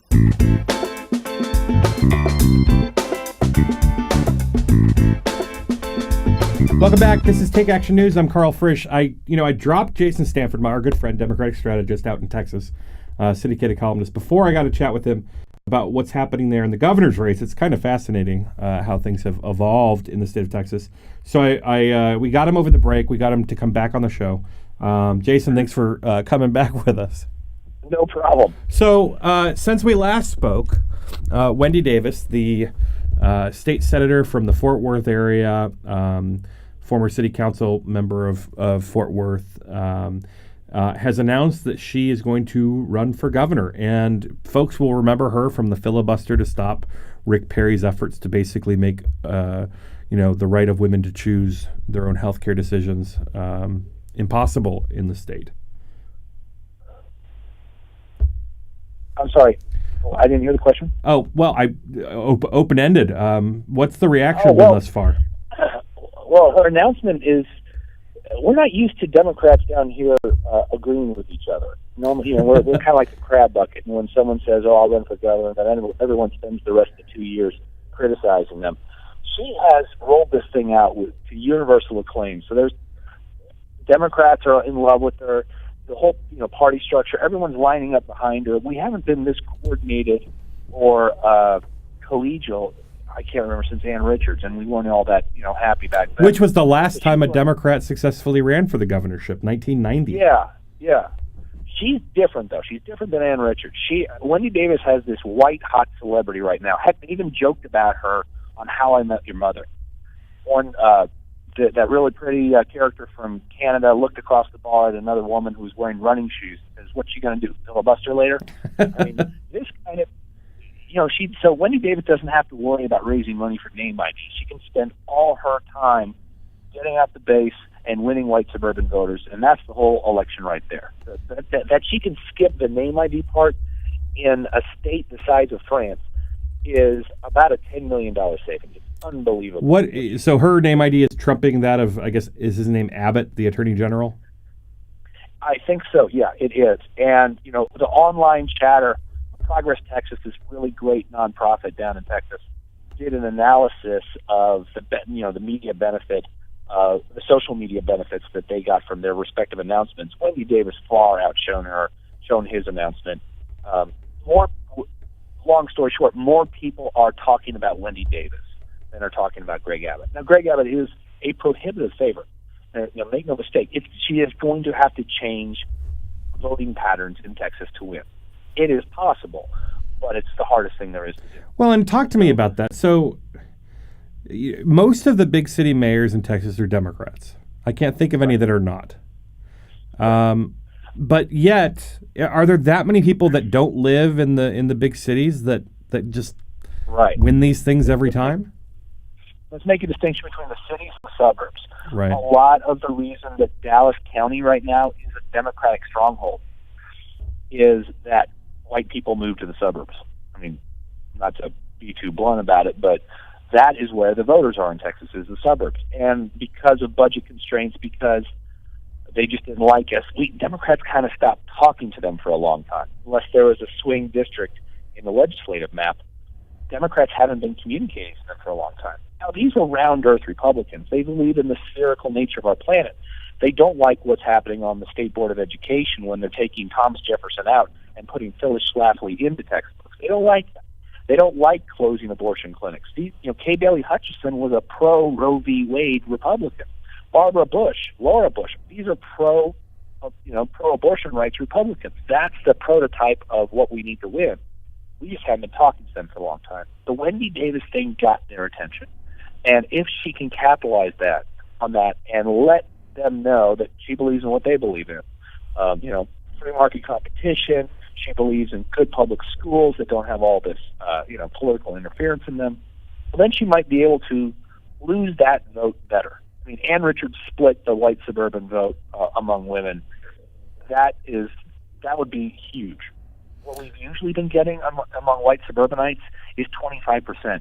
If we got 40%, we'd be winning. We don't have to win the vote. We just have to lose it less.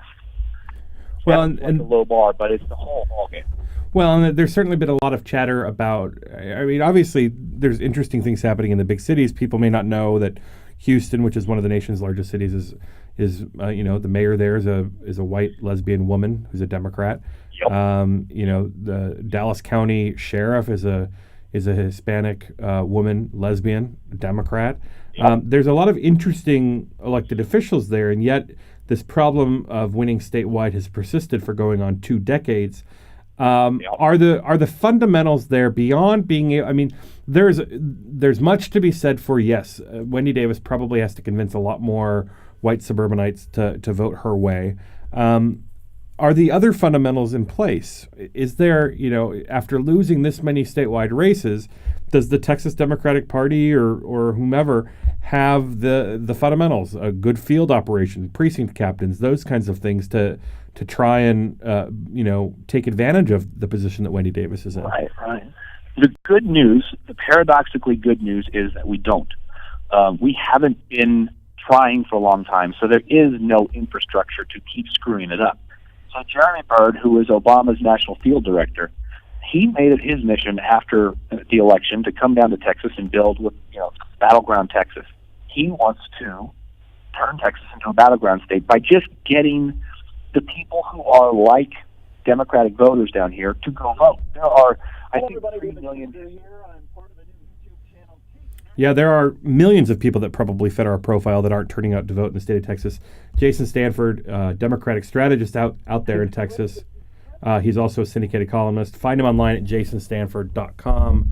Follow him on Facebook and Twitter. I think we got a long ways to go in Texas, but it's promising. I mean, as Jason said, we've got Jeremy Byrd out there who ran Obama's campaign, the field effort out there to try and identify all those millions of Texans who look like Democrats and get them to the polls. If we can do that, we'll be making serious progress, and all the Tom DeLay, gerrymandering gimmicks that they've come up with over the last 20 years won't be able to even save them. But we can't do it alone, even if it is called the Lone Star State. We need good leaders like Wendy Davis. So, Jason, thanks for joining us. Alrighty. This is Take Action News. I'm Karl Frisch, here all weekend. And as I said before, in the next segment, we'll be talking about the right-wing judge with the gay porn past. I mean, if that doesn't sound like tabloidy and local newsy enough for you, I'll just say the next segment could kill you. Stick around.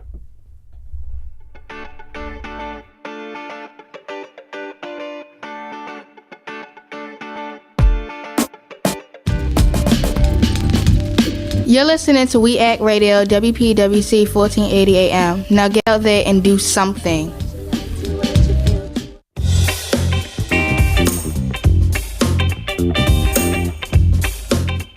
If you're planning to replace your Social Security card simply because you don't have it, you may not need to replace it at all. What's most important is that you remember your Social Security number. Remember during school how you memorized information and answers for tests? In the same way, you should memorize your Social Security number. Knowing your number is important, but having the card may not be. If you really do need to get a replacement card to show to an employer, it's easy to apply for a new one. Find out how at www.socialsecurity.gov/SS number.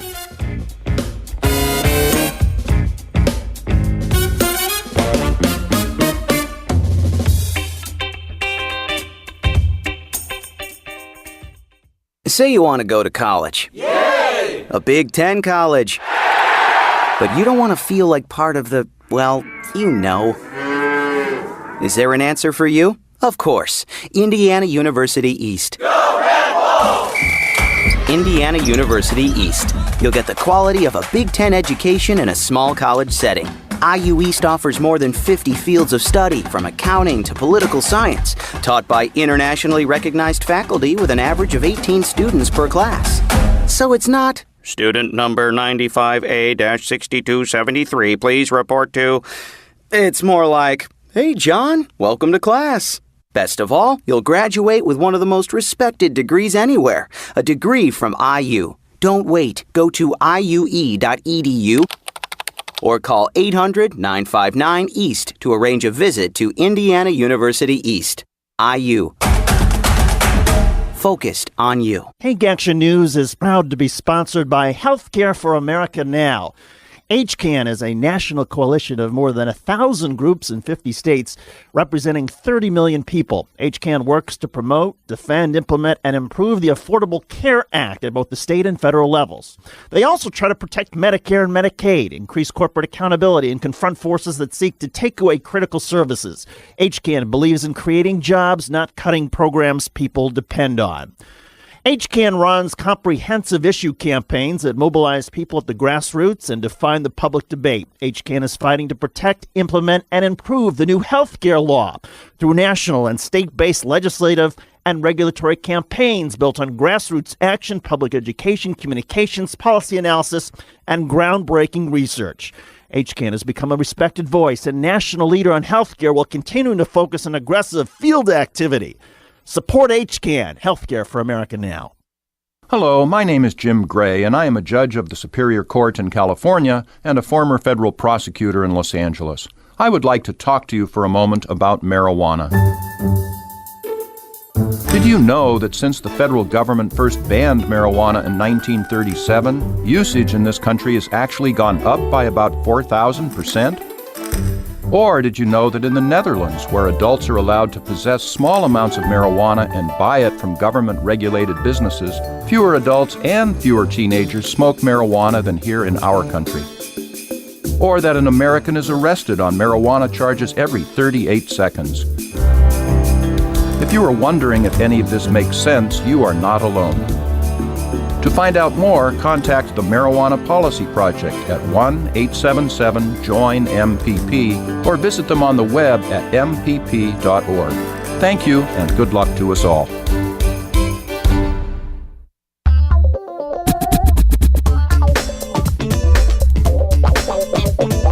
Welcome back. This is Take Action News. As I said at the bottom of the last segment, first of all, Karl Frisch here.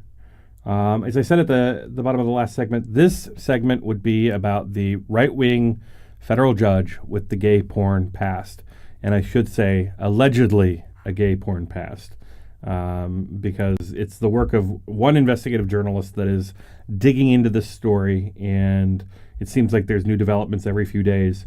And we've been trying hard to get him on the show, and I'm so happy that we can talk to him now. Roger Schuler, an investigative reporter, his website, legalschnauzer.com. You should go check it out. Really great stuff. Roger, thanks for joining us. Sounds good, Karl. Good to visit with you. All right. So I, like many people, first became aware of this story when you reported under the headline, "Nude Photographs of Federal Judge Bill Pryor appeared in the 1990s on a gay pornography site," that site being badpuppy.com. So walk us through this. I mean, I'm not going to ask you to give away your investigative secrets here, but the photos, look remarkably similar between the judge and this guy that went by the judge's name 20 years ago, almost 30 years ago, on the internet. Walk us through this story. Well, I got wind of it, Karl, probably about 4 to 6 months ago. And I live in Birmingham, and I have a background in journalism. I have a degree in journalism and worked in newspapers for 11 years, and then I was an editor at the University of Alabama at Birmingham here for almost 20 years. And so I have a background in reporting and investigating stories, and have a number of sources that I've developed. My blog, Legal Schnauzer, started in the spring of 2007. And you develop a lot of sources over that period of time. And when I got wind of this, I checked with a few key people, and they referred me to some individuals who had been with the Alabama Bureau of Investigation in 1997 when these photos showed up at badpuppy.com. And so just kind of a classic case of journalistic digging. I found two key people who were directly involved in investigating the photos when they came to their attention, and then I actually got a copy of one of the photos. Now, my sources say there are actually about 8 or 9 in all that appeared at this gallery, and I'm working on obtaining the others. But we do have the one photo, and as you say, it has the name Bill Pryor, and our sources said that my sources said that they traced it back in '97 to a photographer in Monroe, Louisiana, which is where Pryor went to college, what was then called Northeastern Louisiana, or Northeast Louisiana, and it's now the University of Louisiana Monroe, and that appears to be where the photos originated. Oh, these are all just coincidences, and they look similar too. Right. I wrote about this just the other day. The young man, the young Bill Pryor, very clearly has what's called strabismus, a misalignment of the eyes, or cross-eyed, people typically call it, and the judge, Bill Pryor, appears to have that condition too. And it's for people that don't know, if you're looking at somebody with this condition straight on, it'll look like the color and the pupil of the eye are slightly out of place compared to the other eye. Right, and it can change from one eye to the other. I've learned a lot about that condition just from working on this story. But surely it's probably very common, to the point at which two guys having this condition that both have the name Bill Pryor and look similar, and the photographer having lived in the same town that Bill Pryor, the judge, went to college. All of this could be just one big coincidence because this condition is so common. Well, officially, it occurs in 3 to 4% of the Caucasian population in the U.S., but that's including infants. In the adult population, it's probably in the 1 to 2% range. So I just know I've come across 2 people in my life that have that, and I don't know if I'm typical or not. But I don't know that it really is, if you call it a rare condition. But there you go with those numbers. I mean, as we know, liberals, love to use numbers. Numbers have a liberal bias, just like the media. Right. So you report this story. I assume you went to the judge for comment. What was his response? Well, I did. I contacted him via email before I ever published it, and let him know what my research had turned up, and asked him for an interview. And his response was that I think the allegations are not true or something. That's the only thing I'm going to say to you.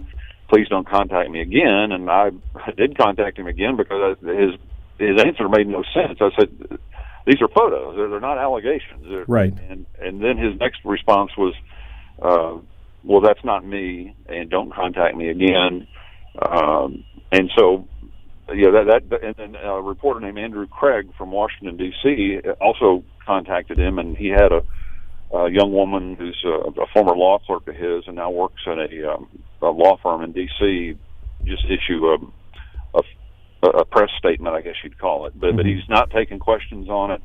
I followed up with questions about the strabismus issue and asked, if he is a public official with paid by taxpayer funds, and have you ever been treated for this condition? Can we have copies of your medical records related to eye care and so forth? And he hasn't responded at all to that. So. Well, and I wouldn't even be talking to you right now if this was just about some judge that was in pornography at some point.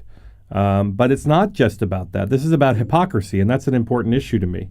This judge, Bill Pryor, folks can Google him or go to your website, legalschnauzer.com.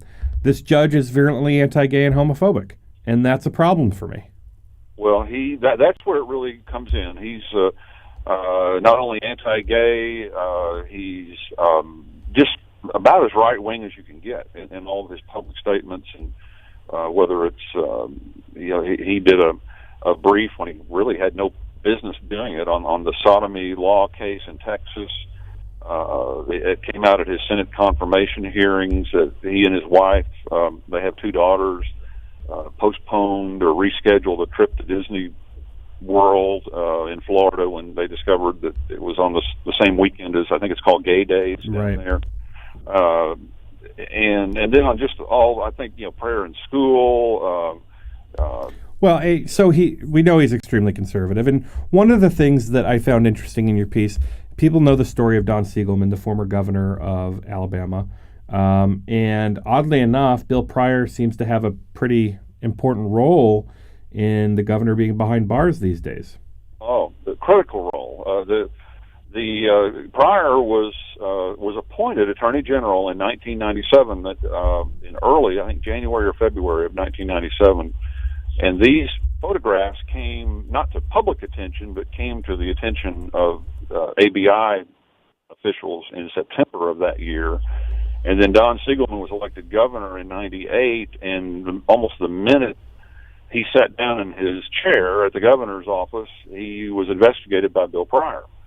And that's really, it started as a state investigation under the Attorney General of Alabama, and it morphed into a federal investigation. And Pryor, when he went on to be elected as Attorney General, his campaign manager was a fellow named Karl Rove. Right. I'm sure your listeners have heard of. And so, yes, I mean, Bill Pryor, if you had to point to one single person, aside maybe from Rove, who's responsible for the Siegelman case, it probably would be Bill Pryor.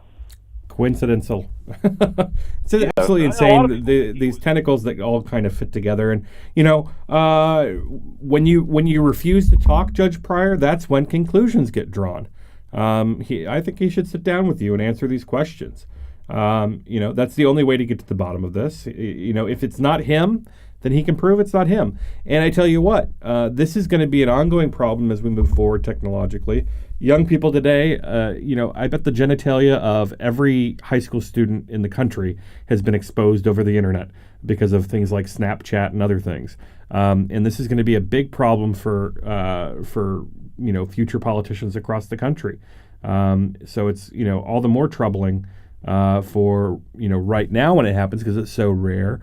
But when a right-wing politician who's anti-gay shows this kind of hypocrisy by potentially posing in gay pornographic photos, it raises a lot of questions, and he should be answering them. He does, and there's a very easy way for him to deal with this story, in my view, as you were saying, Karl. You know, just grant the interview and gather up some family photos from that general era when he was in college, and say, "Here's what I look like, and I'm not that guy." And, right. But he hasn't done that, and well, and I think, you know, a reasonable person can conclude that because he is that guy. Well, a reasonable person should be reading your website, legalschnauzer.com. Roger Schuler, investigative reporter at that website, Legal Schnauzer. You can follow this story and more of Roger's reporting there. Also follow Roger on Twitter at Roger Schuler. This is Take Action News, and we'll be back in just a bit.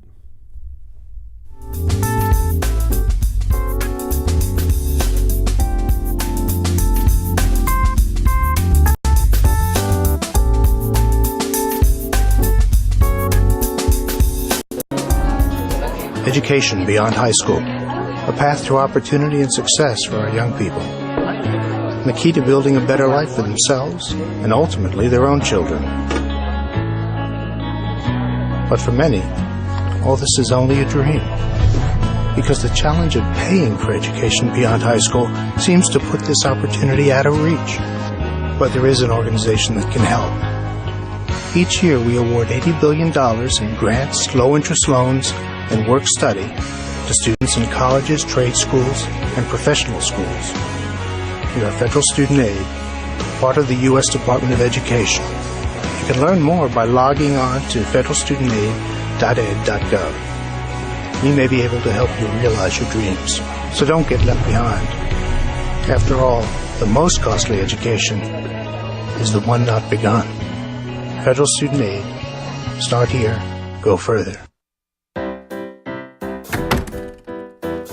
Jeff, I'm home. Hey, Mom. So, what did you do today? I noticed the dishes are still in the sink. I've been busy. Getting your taxes done like we talked about? Oh, I got my friend Dave on that. Hey, he's only charging $20. Not Dave from your high school class who graduated 3 years late. Yeah, he's good with numbers. Won our fantasy football league last year. Jeff, I can't believe you would actually take your... Kidding, Mom. I took all my paperwork over to that preparer just like you recommended. Using a paid tax preparer this year? Visit irs.gov for some do's and don'ts. Like look for a preparer who has a preparer tax ID number and signs your return. Check out their qualifications and review your tax return before you sign it. Oh, Jeff, why do you do this to me? Mom, you're just so easy. irs.gov. It's the best tax tip of all. Hello everyone, I'm Daniel Marins, and I'm here to talk to you about Take Action News with David Shuster. Every week we talk politics, government, and what you can do to take action. David Shuster talks with today's leading political minds. Valerie, so many people will know your name, know your story because of those dastardly actions by the Bush administration to try to discredit your husband, who called them out for their lies that led up to the Iraq War. And in so going after him, they leaked your name. 10 years since the start of the Iraq War. Has your perspective on any of this changed? Do you still carry around any sort of anger or frustration to the Bush administration? How have you been dealing with it all these years? Until the right is able to come to terms with the reality that we were lied into this war and it was not a good idea and it wasn't to liberate the Iraqi people, they will just continue to live in, la-la land and perpetuate the lies that got us into the war in the first place. Tune in from noon to 3 p.m. every Saturday, right here on We Act Radio. When our daughter Ava was 4, we noticed she didn't talk much. A genetic test revealed that she had hearing loss caused by 2 mutated genes. One she inherited from myself, the other from her dad. If it weren't for the amazing people at U of M, we might have never known the true cause of Ava's hearing loss or how to properly treat it. The University of Michigan C.S. Mott Children's Hospital is one of only a handful of hospitals in the world researching genetic hearing loss in addition to treating it. Our breakthrough research and advanced treatments combined with outstanding care help us change children's lives in extraordinary ways. For the leaders and best in pediatric care, call a Mott Patient Advisor at 877-475-MOTT or visit mottchildren.org. She is more talkative now and more social. She loves music now. She's humming to the music, and it's sweet to actually hear her humming. To learn more, call 877-475-MOTT. They not only helped us find answers, they helped Ava find her voice. That's the Michigan difference.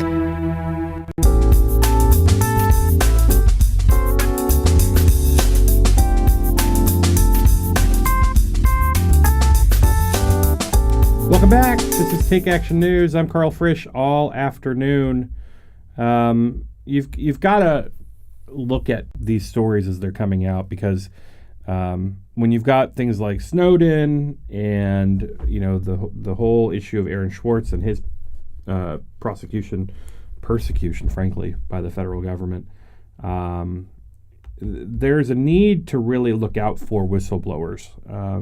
And legislation that Congress has passed hasn't been sufficient, especially when we view whistleblowers with contempt and trivialize the risk that they've undertaken to do these things. You've now got a case of a journalist who reported on classified material that's going to the Supreme Court because he's being persecuted for using his First Amendment rights.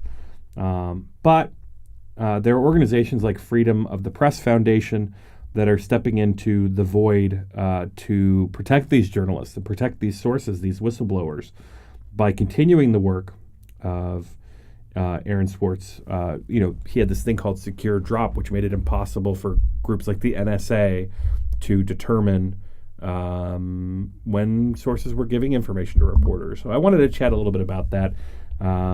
If I could, there was a Time story about this, and Trevor Timm, he's the executive director of the Freedom of the Press Foundation, has agreed to join us. Trevor, thanks for coming on to talk about this. Oh, thanks for having me. So, walk us through a little bit about Secure Drop and Aaron's role in creating this technology to protect these whistleblowers and members of the media that report on classified material.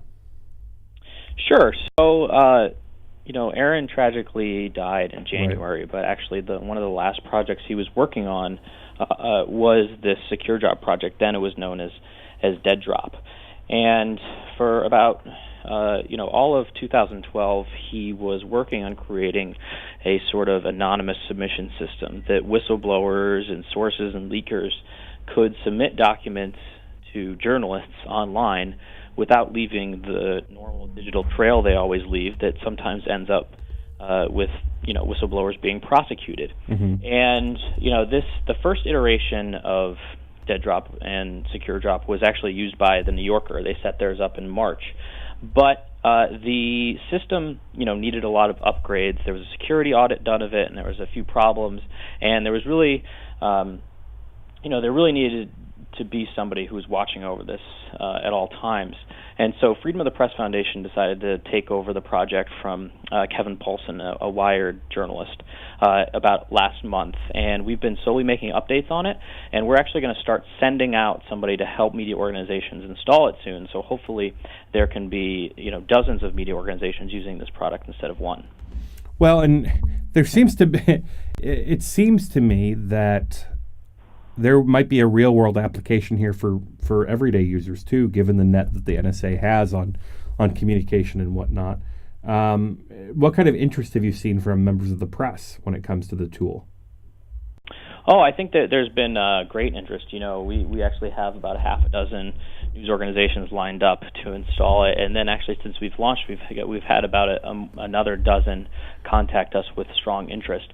So we're really excited and heartened that they actually want to take security and encryption so seriously. I think the Edward Snowden case really showed that a lot of sources only trust journalists who go to who actually use encryption and can keep them safe. And so hopefully we can help that process along. Well, one thing that occurs to me, and I'm not a tech genius or anything, so I don't know how this works, but I've heard a lot about the dark net. Is this anything similar to that? Well, it uses a service called Tor, which is basically anonymizes your location. So say you're using a computer in San Francisco, it could potentially label your IP address as some IP address halfway around the world, and it allows people to communicate anonymously. And that's the dark net, as they call it, also sometimes uses tools like Tor. But it can be used for all sorts of things. Tor was originally developed for activists in Iran and China so that they could evade censorship of their own country. Right. Well, and so the dark net, as it's called, there's been stories about how the feds have been able to infiltrate it and get in there. And there was the dark net should not be misconstrued with this. I'm just trying to draw the parallel on the types of technology. Darknet was being used for a lot of unsavory things like child pornography, the drug trade, sex slaves and stuff like that. And the feds were able to get in there and, nab a bunch of people. If they're able to get into something like the darknet, which uses, as you say, similar technology to kind of make things anonymous, is there a fear that the feds could do this exact same thing with something like this? Well, we have to remember that, so we can take the case of Silk Road, for example, which was a site where people could buy illicit materials and drugs, which the alleged founder of it was just arrested. Right. First of all, you can't really blame the tools for, people doing bad things. It's like, right. blaming Ford if there's a drive-by shooting that uses a Mustang. Oh, I'm not even trying to compare. Oh, no, I'm not saying you are. I'm just saying that it's important to keep that in mind. But with a lot of these operations, it's not that the tools are necessarily compromised. It's just that law enforcement is using other techniques. These people make mistakes. The criminals make mistakes, and sometimes they get caught. But the idea that we certainly don't want to promise 100% security. Anybody who promises that on the internet is lying. Isn't telling the truth. But you can tell people if you're looking for a safer way of doing things. Exactly. So this is significantly more secure than than sending documents through email or any ways that people normally do so. And we're going to keep making it more secure. And the good news is that there's not going to be if the NSA or government agencies start hacking into U.S. media organizations, we have a much larger problem on our hands than just protecting a couple sources. That means that things have gone seriously wrong in this country, and I don't believe that we're anywhere close to that point. So we hope that this information is about as secure as possible. Towards that end, have you guys heard anything about an NSA reaction to this? No, they are, notoriously closed-lipped as far as their reactions to things. We haven't necessarily sought out reaction. I mean, look, the tool is perfectly legal. It's a way to communicate anonymously and securely through encrypted channels. It uses basically combines a lot of existing technology to accomplish that task.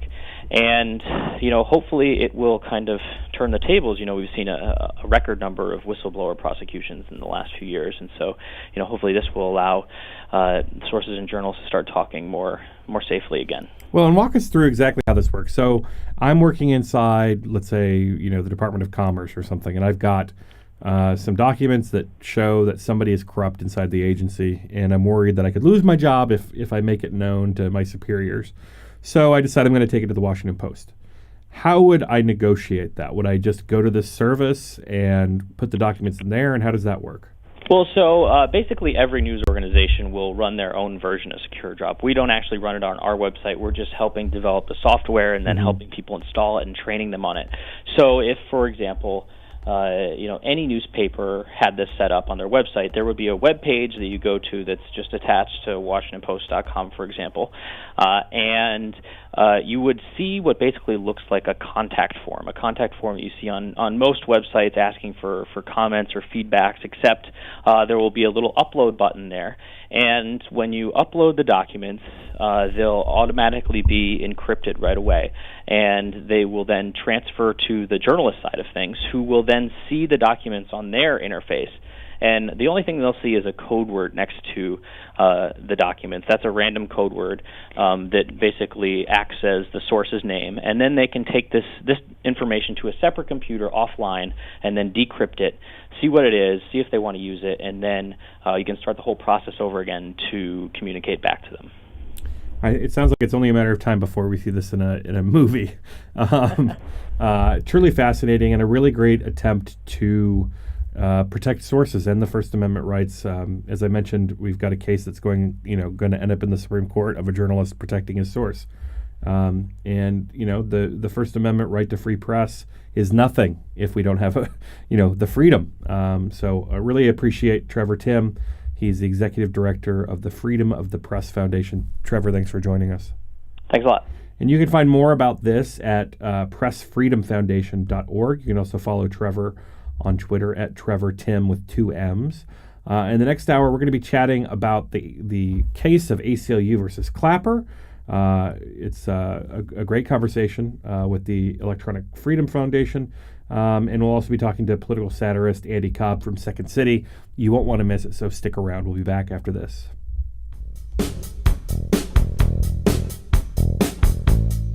Hey there, Matthew Filipovich here, host of the creatively titled Matthew Filipovich Show, which, by the way, you can hear every single Saturday from 8 a.m. to 10 a.m. right here on 1480 a.m. We Act Radio. Now, I'm going to be honest with you people, I'm not the smartest guy in the world, but I like talking to smart people who are smarter than me, some of the smartest, funniest, most badass progressives out there. People like Glenn Greenwald, Naomi Klein, Cenk Uygur of the Young Turks, Jamie Kilstein, Allison Kilkenny, Alan Grayson, Jeremy Scahill, Jim Hightower, and more. That's right, I said more. Don't believe me? Well, tune in to the Matthew Filipovich Show every single Saturday from 8 a.m. to 10 a.m. for some of the best in liberal talk, news, comedy, and interviews right here on 1480 a.m.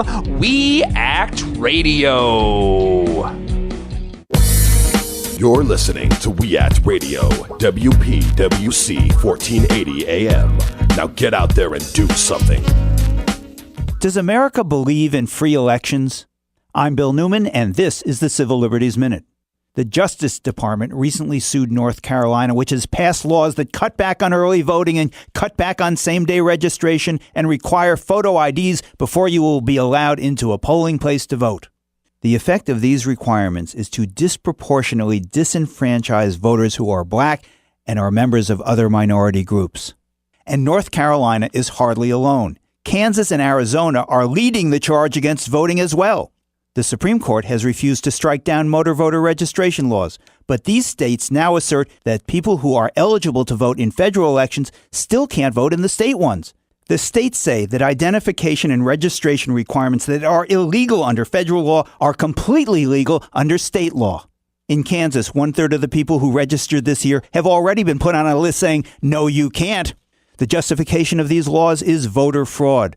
But the claim of voter fraud is a fraud. It's an excuse to make sure that people don't vote. In America, when there's a big election, half the people don't vote. So about 25% of the registered voters decide the election.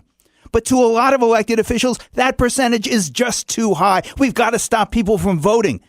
And we go out and tell the rest of the world that you should emulate us as a democracy?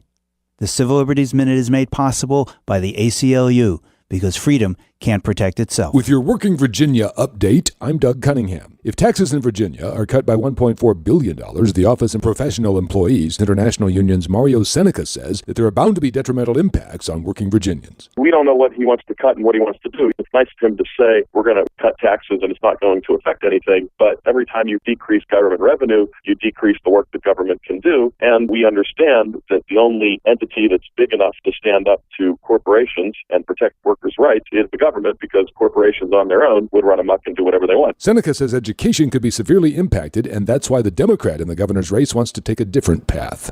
He wants to increase school funding. He wants to support teachers as they develop smaller classroom sizes and reinvest in the higher education system here. Working Virginia Update, produced by Workers Independent News. I'm Doug Cunningham. This update made possible by the Office of Professional Employees International Union, ensuring fair treatment, fair wages, and benefits for thousands of working Virginians. Online at opeiu.org. Packers. Vikings. We come from different places. Uptown. Downtown. We come to different conclusions. Half empty. Half full. But when we live united, we make a real difference in the building blocks of life. Children succeed in school, families gain financial stability, the health of our neighbors improves, and suddenly so do our communities. Real change won't happen without you. Live united. So give, advocate, volunteer, live united. Sign up today at liveunited.org. Brought to you by United Way and the Ad Council. You're listening to WIN, the Workers Independent News Service. I'm Jesse Russell. Sanitation workers in Montgomery County, Maryland, extended a strike on Thursday seeking better wages and more affordable health care. The striking sanitation workers are from two of the region's 3 sanitation companies, Potomac Disposal and Unity Disposal. This is the second walkout from the Potomac Disposal workers in 2 months. The previous strike was due to the company allegedly intimidating workers by threatening Latino workers with immigration enforcement. The company said the timing of asking employees to re-verify their immigration status was strictly coincidental, and they were following the advice of an attorney. Under the Affordable Care Act, about 25 states have accepted billions in federal funding to expand Medicaid. It means millions of people will have access to health care who previously didn't. Among the states who aren't yet moving forward is Virginia, but a bipartisan commission is studying the issue and will make a recommendation about the future of the program to the state legislature. From Richmond, Catherine Kump reports. The only public hearing scheduled by the Medicaid Innovation and Reform Commission drew a standing room only crowd at the state capitol. Vanessa Hale was 78th in line to speak. A single mother, Hale says it's been critical for the health of her 10-year-old son. You can't put a cost on the life of a child. Hale's also an outreach worker for the Blue Ridge Medical Center and says over the years she's seen a tremendous need for affordable health insurance for her clients. Almost all of them are working poor. They would buy insurance if it existed at an affordable level for them. And unfortunately, when they don't have insurance and can't afford to go to the doctor, they don't until they have to go to the emergency room. Representatives of the state's biggest hospitals and health systems share this concern about the use of emergency department visits in lieu of primary and specialty care. Cheryl Garland represents Virginia Commonwealth University's health system. Last year, over 60% of our ED visits for uninsured patients were avoidable. That is, they were visits that could have been effectively provided in a primary care office. The conservative group Americans for Prosperity has been fighting Medicaid expansion in the state, and their presence was seen by dozens of activists wearing green T-shirts. But a poll released Wednesday shows that more than half of registered voters in the state support expanding the program. Virginia's Medicaid Innovation and Reform Commission is expected to issue its recommendation by the end of the year. Catherine Komp, Richmond, Virginia. You've been listening to WIN, the Workers' Independent News. For more information, visit laborradio.org. Oh, drat these computers. Have you people ever seen computers before? I hear there's rumors on the internet. I've used on the Google. I gotta get on that internet. I'm late on everything. A series of tubes. They're so naughty and so complex. Computers are my forte. Great final hour of the program for you. If you've been following the case of Edward Snowden, you've no doubt heard about the case going on. It's ACLU versus Clapper. And essentially the ACLU, when I believe it was The Guardian, reported that using some leaked material from Edward Snowden, reported that the NSA was basically gobbling up every bit of information from Verizon, all the phone calls, emails, etc. And the ACLU said that's not constitutional. You can't do that.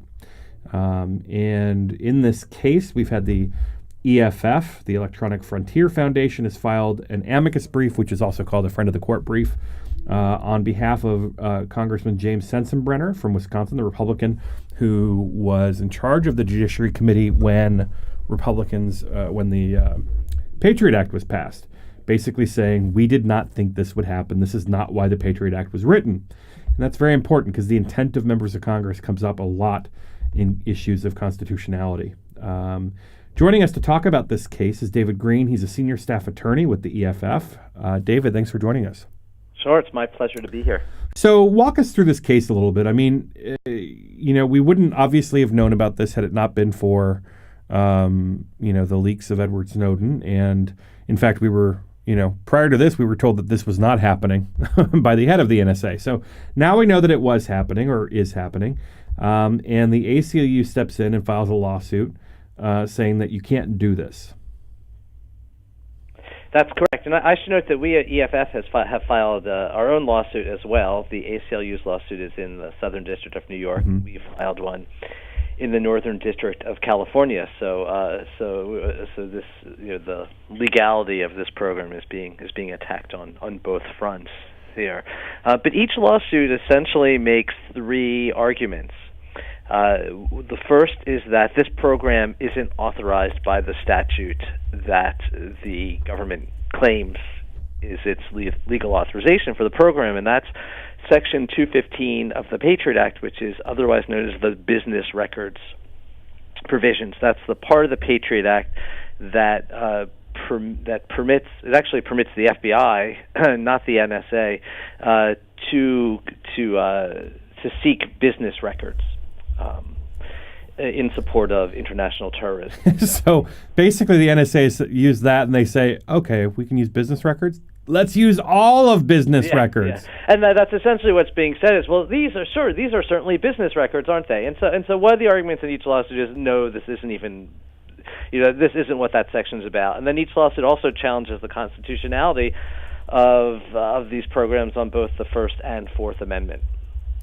Well, That's and what the lawsuits are about. And so James Sensenbrenner, the congressman from Wisconsin, the former chair of the Judiciary Committee who oversaw the passage of the Patriot Act, has said that's not what our intent was. Right. And that matters in issues of constitutionality, right? Well, we certainly hope it matters. It goes more to the statutory argument, because what the government has said is Congress, when Congress passed this Section 215, they knew that they knew and they intended for us to do these types of programs. And so what Representative Sensenbrenner said in the amicus brief was, well, no, I wrote the Patriot Act, and that's certainly not what I intended. Right. And so it's directly responsive to that argument. Now, unfortunately, those statements aren't binding on courts. But it goes a long way. I mean, when they have to, especially when you've got these justices who believe in intent, these originalists who believe in so strongly in the intent of Congress, going back to our founders, let alone what happened just a decade and a half ago or a decade ago. If you've got the author of the legislation saying we never intended this, that goes a long ways towards explaining what the intent was. Yeah, I hope so. I would, if I were a judge, it would be very persuasive for me, if the author of the bill said, no, that's not what I meant. And he the representative did this both in this amicus brief. He wrote 2 op-eds that essentially said the same thing. So in many situations, he said that, when I wrote the law, that's not what I meant. And so I certainly would find that very persuasive if I were a judge. So how does one, assuming that this goes to the Supreme Court or to the next round of hearings, how do you make the argument that the NSA doesn't have the right to do this, regardless of the intent of Congress? Right. Well, again, it's the idea that again, there's these 3 ways of challenging it. One is that this is not what the statute allows. What Section 215 allows is the collection of tangible things that are relevant to an authorized investigation of international terrorism. And so the arguments that can be made are that these things are certainly, when you collect certainly everything cannot be relevant. Right.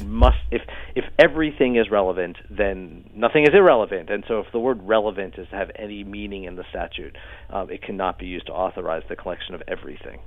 So that's one way of challenging it. And then the other way of challenging it is challenging its constitutionality by saying, under the Fourth Amendment, these are illegal seizures and searches and seizures. And again, we're also making a First Amendment claim in our case that when you collect this information, the information of who calls who, that's also a First Amendment violation, that it violates the First Amendment right of freedom of association. It's the same as requiring an organization to disclose its membership lists, and that's something that the First Amendment has been found to very strongly restrict. So what are the next steps here? I mean, the congressman is introducing the USA Freedom Act with Senator Leahy from Vermont and John Conyers, his counterpart from the Judiciary Committee, which would curtail NSA spying. But what's next for the lawsuit? Yeah, each lawsuit, again, is moving at its own pace. So the ACLU's lawsuit, there is a hearing scheduled for November 22nd. The ACLU has a motion to preliminarily stop the program while its lawsuit is pending, and then the government came back with a motion to dismiss the entire lawsuit. So on those 2 cross motions are being heard by the court on November 22nd. In EFF's case, where our lead plaintiff is the First Unitarian Church of Los Angeles, we have our first court hearing on November 8th. That's mostly just a sort of a case management hearing. There won't be any substantive decisions of law at that case, but it will sort of set out our map for how that case will proceed. So as long as the judge agrees to let the case continue, then it's basically rock and roll. There's going to be some kind of adjudication here. Yeah, well, we hope so. And again, I think in the ACLU, in their case, they've made really strong arguments about why their case should be allowed to continue, and we'll see how the court rules on those. Do you feel like these issues are getting sufficient oxygen? I remember in the 2008 election and a bit in the 2012 election, there was hardly ever any questions about executive power. In 2008, I can tell you that in the primaries that were held for the Republicans and the Democrats, there were dozens of debates on both sides, and never once did a question come up about executive power. And obviously, the media didn't touch much of the issue either. How's the coverage been of the cases? Well, I think it seems to be better. It's sort of a little, from our world at EFF, it's always a little hard to tell, right. Because we focus on these issues so much. But it seems to me to be much better this time, where there has been a lot of coverage in all media across the board, both in national media and local media, in sort of legacy media as well as in new media. So it does, and even across the political spectrum as well. This tends to be one of those issues where we're getting a lot of sort of strange political bedfellows, right. frankly. And I think that's good. I mean, I think that that has been generating media on all sides of the political spectrum that are And much of it very, criticism on both sides of the political spectrum, as well as defense on both sides of the political spectrum. So I think it has been better. All right. David Green, Senior Staff Attorney with the Electronic Frontier Foundation. We're going to have to keep following these cases. They could very well have a lot to do with the future of how our intelligence apparatus gathers information and, frankly, our own privacy.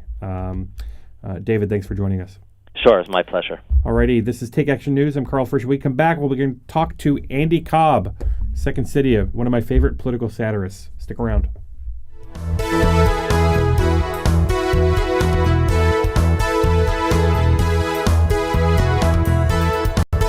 Sergeant Michelle Garcia served meritoriously in Iraq and has the medals to prove it. Soon after leaving the Navy, Lieutenant Chris Scott found a job, a home, and started a family of his own.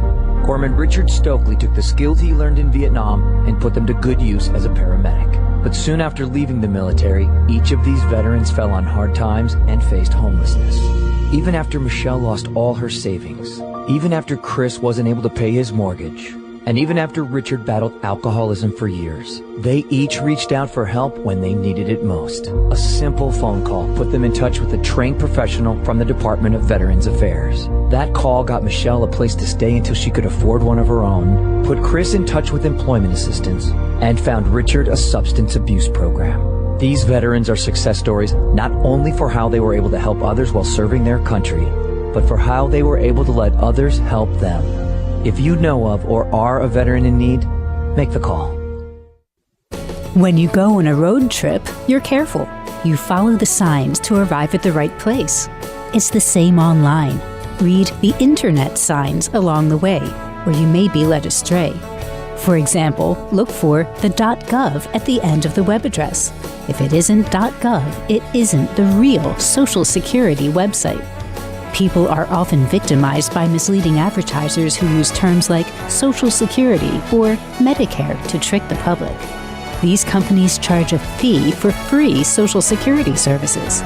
These services include changing your name and getting a new Social Security card. There's no need to pay for services Social Security offers for free. Go to www.socialsecurity.gov. And remember, if it isn't .gov, it isn't Social Security.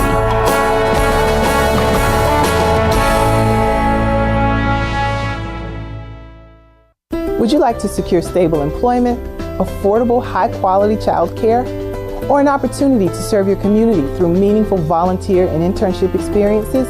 If so, UPO is the place for you. Hello, I'm Andrea Thomas, Vice President of Administration and Chief of Staff for UPO. As the Community Action Agency for Washington, D.C., UPO has proudly served the residents of Washington for the past 50 years.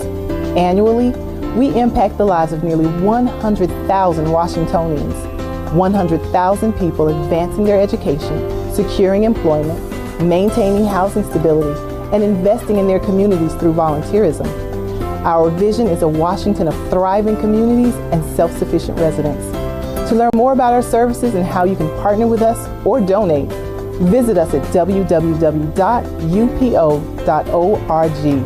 UPO, where we are uniting people with opportunities. Take Action News is proud to be sponsored by Healthcare for America Now. HCAN is a national coalition of more than 1,000 groups in 50 states, representing 30 million people. HCAN works to promote, defend, implement, and improve the Affordable Care Act at both the state and federal levels. They also try to protect Medicare and Medicaid, increase corporate accountability, and confront forces that seek to take away critical services. HCAN believes in creating jobs, not cutting programs people depend on. HCAN runs comprehensive issue campaigns that mobilize people at the grassroots and define the public debate. HCAN is fighting to protect, implement, and improve the new health care law through national and state-based legislative and regulatory campaigns built on grassroots action, public education, communications, policy analysis, and groundbreaking research.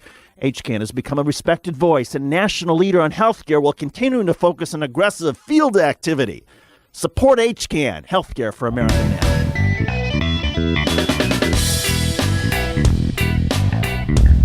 Welcome back. This is Take Action News. I'm Karl Frisch all weekend. More about me at karlfrisch.com. Our next guest is my buddy Andy Cobb. He's a satirist you've probably seen his work on CNN, MSNBC, Fox News, Comedy Central, Newsweek, NPR, ABC, Al Jazeera, Politico, Nightline, Huffington Post. His videos have been viewed more than 25 million times, so I have no doubt you've seen them. And before we go to him, I want to play my favorite piece of Andy Cobb's work ever. Let's go ahead and play it. Boy, this is nice. It's the nicest public beach I've ever been on. Public? You mean this is taxpayer funded? Don't let another vacation be ruined by Socialism. Ready to take your vacation back from big government? Come to Somalia, libertarian paradise. If the government doing anything at all is just a little too socialistic-ish for your tastes, we don't want our government to do anything for us. Come to where they've been functioning government-free since 1991. You'll fly into fully deregulated Baladogli Airport and find a free market haven where the police, roads, and navy are maintained by rational self-interest and libertarian magic dust. The market's at work. I have cholera. What? Come to Somalia. Because government isn't the solution to our problems, government is the problem, and now you have cholera. Andy Cobb, thanks for joining us. Andy, are you there? Hello. Hey, so we just played one of my favorites. I don't know if you coined the term libertarian magic dust, but I use it routinely now. It's part of my vernacular. I think that was original to that video, but I hope it's spread far and wide. I think it's spread pretty far. I think the Republican Congress has been hitting the libertarian magic dust a little bit too much, because if the video is a couple years old at this point, but it sounds like it could have been written about the Republican majority. It's sad and crazy, isn't it? and that was a video written. I think it was 2007. Right. I mean, that was way back in prehistoric times when that was a fringe element of the Republican Party, when the libertarian and Ayn Rand sort of Rand Paul division of the Republican Party was still in its infancy, whereas now it seems to be running Congress. It's crazy. So walk us through how you come up with these ideas. I mean, you've done a lot of work, Second City and all these other outlets as well. Are they making it easy for you? I mean, is it even a stretch to find things to make fun of? Well, if absurdity is at the heart of satire, this is what I believe the military would call a rich target environment. There's just a embarrassment of riches to be had out there. But it's tough. It's tough in the sense that there's this lag in production where if you're making a video, it's going to take at least 24, 48 hours to turn things around. And the cycle of absurdity has grown so fast. I mean, who's going to keep up with Ted Cruz in sort of the twists and turns that he's taken to get where he actually is? Well, my favorite Ted Cruz moment came, I think it was today. A friend kind of posted this juxtaposition, my friend Sam, on Facebook, where you've got Ted Cruz basically saying, I didn't come to the Senate to make friends. And you couple that with the reality show mantra of, I'm not in this to make friends. I didn't come on Top Chef to make friends. I'm not on Real World to make friends. Ted Cruz did not come to the Senate to make 99 friends, y'all. Well, he's going to get voted off the island, but unfortunately he's going to get voted right into Iowa, it looks like. I cannot wait. I mean, just when you thought your fortunes as a satirist were, going down because Michelle Bachmann is retiring from Congress, somebody will miss her. Comics will miss her. Oh, I mean, we'll miss her. I think her husband will be more disappointed. But just when she's stepping down, we've got the rise of Ted Cruz, somebody who actually looks like they could win the Republican nomination. Oh, yeah, or sell like 76 trombones out of the back of a truck to a small town. Like, he's got that air of the guy who just waltzes in and spreads his snake oil everywhere and leaves with a little cash in his pocket. He's an archetype to be treasured by all that loves comedy. What else what have you've been watching The Shutdown? We've got like 2 minutes left. Where is it tough to make fun when so many people are hurting as a result of these things? Well, there's all sort. I mean, it's what's strange about doing comedy in this environment is what's good for comics are like defense contractors. We only really profit from other people's misery. So the worse things are going, the better it is for us. And the good news for comedy is that all this suffering would be terrible for the laughs if it were actually in the headlines. But when people are focused on whether or not the oldest World War II vet can comfortably amble up to their favorite memorial in a wheelchair over, say, Meals on Wheels or funding of programs to feed the needy, when the media makes those priorities, it's a cakewalk for us. And I guess part of it is, when you're going through issues like this, you got to laugh, because if you don't laugh, then you got to cry. Yeah.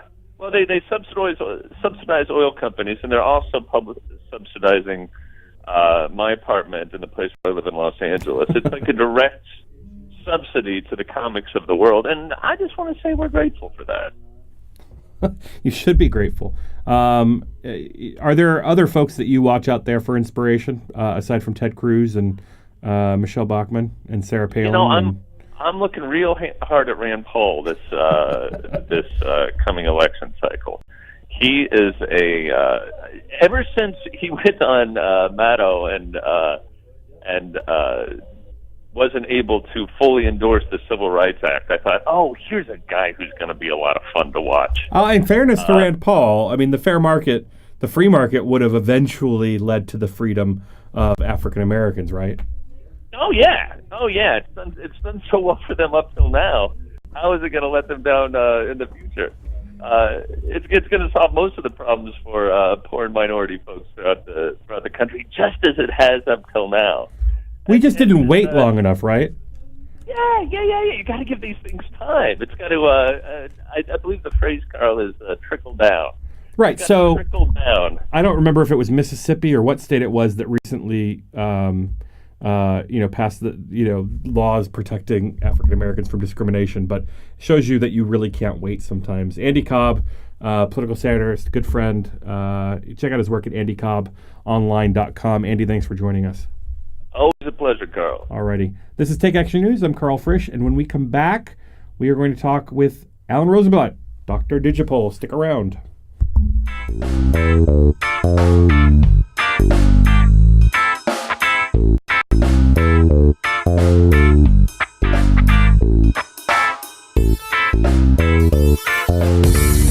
You're listening to WEAT Radio, WPWC 1480 AM. Now get out there and do something. Breast health awareness is critical for all women, particularly African Americans, because we have an increased risk of dying from breast cancer compared to women of other backgrounds. At U of M, I'm doing research here and with women in Ghana to look for an inherited link that makes African and African American women susceptible to a more aggressive type of cancer. Finding this link, I believe, will make new treatments possible. But right now, making sure that you are properly screened is our best protection. With experts like Dr. Lisa Newman, the University of Michigan Health System is a leader in cancer care. When you call our free Cancer Answer line at 800-865-1125, an oncology nurse will answer any questions you might have about the prevention, screening, and treatment of breast cancer and other forms of cancer. All calls are confidential. Call 800-865-1125 or visit uofmhealth.org/canceranswerline. We're working to help everyone enjoy longer, healthier lives. That's the Michigan difference. As a National Guard or Reserve member, you served your country. Now let VA serve you. I wouldn't be here today as a successful woman without the help that I received. Your VA honors your service by providing a wide range of veterans benefits. From home loans to job training, VA benefits can help with some of life's toughest challenges. What's important about VA benefits is they don't just touch you as an individual. They can touch your parents, maybe your grandparents, your child. Go to benefits.va.gov/Guard Reserve to learn more, including how to apply online using e-benefits. I just finished a master's degree recently, and now I'm working on another degree as well. So the military made that all possible. My veterans benefits made that all possible. No matter what the time is, apply for your benefits. You earn them. VA is ready to help you. Achieve your next mission. Learn about and apply for your VA benefits today. Hey, I'm Anderson Cooper. As a parent, you want to make sure that your child knows how to deal with bullying when they see it happening. And chances are they want to help, but they don't really know how. Well, teach them that the best thing to do is calmly walk away, find a teacher or other adult, and speak up. And do your part. Be that adult they can talk to and trust will listen. Join me to help stop bullying. Go to stopbullying.gov to find out more. The true definition of hero. And being a hero took a heroic effort. Every day we bring to our fans the world of sports. We speak of heroes and heroism, but there are days when sports matter little and heroes matter more. These heroes don't hit walk-off homers or buzzer-beating threes. They simply made a plan for what to do when disaster strikes. You never know when you might need to be the hero, because you never know if today is the day before a natural disaster. Prepare, plan, be a hero. Visit ready.gov. Hey there, Matthew Filipovich here, host of the creatively titled Matthew Filipovich Show, which, by the way, you can hear every single Saturday from 8 a.m. to 10 a.m. right here on 1480 a.m. We Act Radio. Now, I'm going to be honest with you people, I'm not the smartest guy in the world, but I like talking to smart people who are smarter than me, some of the smartest, funniest, most badass progressives out there. People like Glenn Greenwald, Naomi Klein, Cenk Uygur of the Young Turks, Jamie Kilstein, Allison Kilkenny, Alan Grayson, Jeremy Scahill, Jim Hightower, and more. That's right, I said more. Don't believe me? Well, tune in to the Matthew Filipovich Show every single Saturday from 8 a.m. to 10 a.m. for some of the best in liberal talk, news, comedy, and interviews right here on 1480 a.m. We Act Radio. Oh, drat these computers. Have you people ever seen computers before? I hear there's rumors on the internets. I've used on the Google. I gotta get on that internet. I'm late on everything. A series of tubes. They're so naughty and so complex. Computers are my forte. As we do every time this week, we now turn to our good friend, Dr. Digital, Alan Rosenblatt, for the latest in technology and social media. Alan, thanks for joining us. Nice to be here, Karl. All right, so there's this great piece that you pointed me to in Roll Call under the headline that seems like such a no-brainer to me and probably to you, but to many of the political class, it's probably a surprise. Politicians need to adapt to new behaviors like Madison Avenue has. Tell us about it. Well, the basic bottom line is that the audience, the either consumers on the business side of the world, Madison Avenue side of the world, or constituents and voters and citizens on the political side of the world, same people, different roles, have become much more sophisticated than ever before. With social media and the many links that it provides to substantive sources of information, you can't assume that your audience is naive, ignorant, and easily manipulated anymore. You have to assume that they're much, much more knowledgeable, and if they're not knowledgeable about what you're saying, they can easily get up to speed if you say something that just doesn't smell right to them. And the problem is that while, as this article suggests, Madison Avenue has adopted that perspective and has incorporated it into their strategies, on the political side, not so much. There's a couple sentences here that really kind of sums it up, I think, is really nicely in this article, which is by Eric Holtzclaw. Today's citizen is no different from today's consumer, but politicians still rely on old ways of sending and receiving messages from those they represent. They believe they still control the message and that somehow are unaffected by the amount of information their constituents can access and the channels they use to talk about their concerns. Well, Alan, that's an interesting point. So one thing is, so Cory Booker is now a senator, or will be a senator very soon after he's sworn in. It occurs to me that, when I complain about Starbucks coffee, let's say I get the wrong order and I complain about it on Twitter, I'll then get an email, like a direct tweet from somebody at Starbucks saying, oh, why don't you direct message us your concerns and we'll take care of it. And then they send me a coupon. They're very on top of it. The only person I can think of in politics that is that way when it comes to constituent services is Cory Booker, right? There's a fire in my building. Cory Booker shows up and tweets, "I'm there. I'll be there in a second." Right. Why don't we see members of Congress, when they see a constituent complaining online, because you can figure out who your constituents are now, saying, "Oh, Congressman so-and-so hasn't gotten me in touch with the Social Security Administration." Why don't we hear stories about members of Congress finding these things on Twitter and then saying, "Why don't you direct message your problem and we'll be in touch"?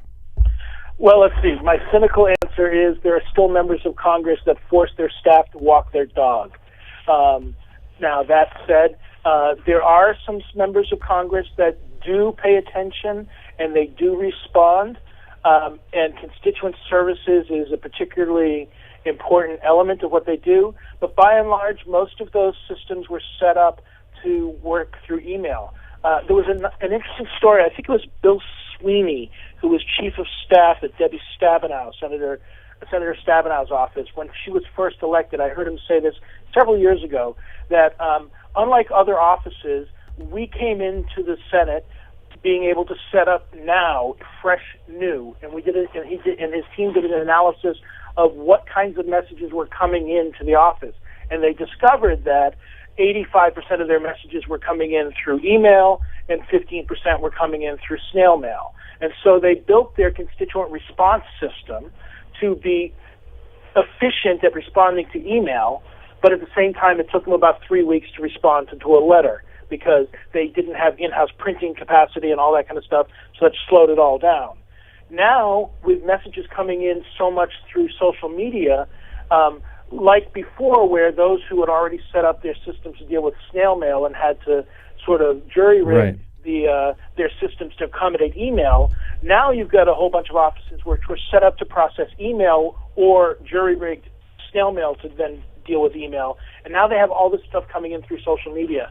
And before they can set up their systems to be efficient at processing social media messages coming in, they've got to get good at using social media in the first place. Right. Well, and part of it is the volume of contact that every member receives. You've got to declutter that just down to your own constituents, right? Because you don't have to reply to every Tom, Dick, and Harry that reaches out to you as a member of the House of Representatives. You just have to worry about the people in your district.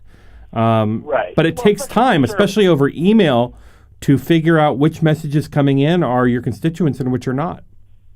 Well, here's the deal. I always argue that members of Congress, because they serve on committees and because they vote on national policy, have both a voting constituency and a national constituency. And while they're more attentive to their voting constituency because they can vote in the next election, the franking rules actually don't restrict them from being able to interact with the national constituency. No, but at a certain point, you probably have to make a choice of what you're going to prioritize. Right. You're talking about offices that get 1 million pieces of contact a year. Yeah, I understand that, but I think the calculus has changed, and they haven't figured out the new calculus. Because in the old calculus, if you're not from within the district, you can't affect me, and therefore it's a very low priority compared to people who can vote for me. But now it's far more equal, because if I don't live in your district, I can still use Act Blue to raise money for your opponent. I can use it to raise money for you. I can disrupt your Facebook page's ability to get your message out. I can swarm you on Facebook. So now it won't be so much if you live in my district. If you don't live in my district, it'll be how many Twitter followers do you have? Yeah, how much disruption can you cause me? So what it does, I think, is it doesn't minimize the importance of dealing with constituent requests, and especially when it comes to service requests, constituent services. They're always going to focus on people in the district. But I think more and more they have to pay attention at a much higher level of priority to a national constituency. Now, that said, there are technologies that are coming on board that verify where you're from. There's a company called BHUM that does this. Facebook, to some degree, is doing this. There are a couple other tools out there that are essentially verifying that where you live as a way for members of Congress and their staff to be able to identify this social media person is a constituent and this one is not. Whether that will help them prioritize a little bit, but as I said, I think that the balance between in your jurisdiction and outside your jurisdiction has changed because of the social tools that allow people who live outside your district or your state to really disrupt your ability to do your job.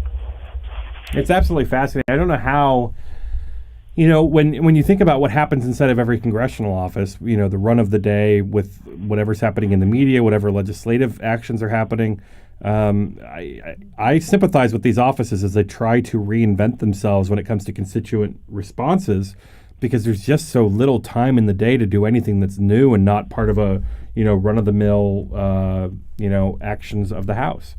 It's true, but, if you think about it, social media actually presents offices on the Hill an opportunity to reduce their workload, because when they see lots and lots of people by email and social media asking the same questions, rather than having to respond to each and every one of them, they can put out a Facebook post and a couple of Twitter posts saying, in response to this issue of high concern, here are my positions on it. And all of a sudden, on issue side, of course, leaving aside constituent services, but on the issue sides of things, they can either preempt or answer a whole swarm of people asking the same question with a single set of outreach messages. And that saves them a lot of time if they think about doing it that way. Right. It's the same types of things they had to come up with for email and for their letter, their snail mail posts. Dr. Digipol, thanks again for another great segment on what's happening out there in the world of tech and politics. We'll look forward to having you back next week. All right. Have a good week. All right. Stick around. We'll be talking to Cliff Schechter next. You won't want to miss it.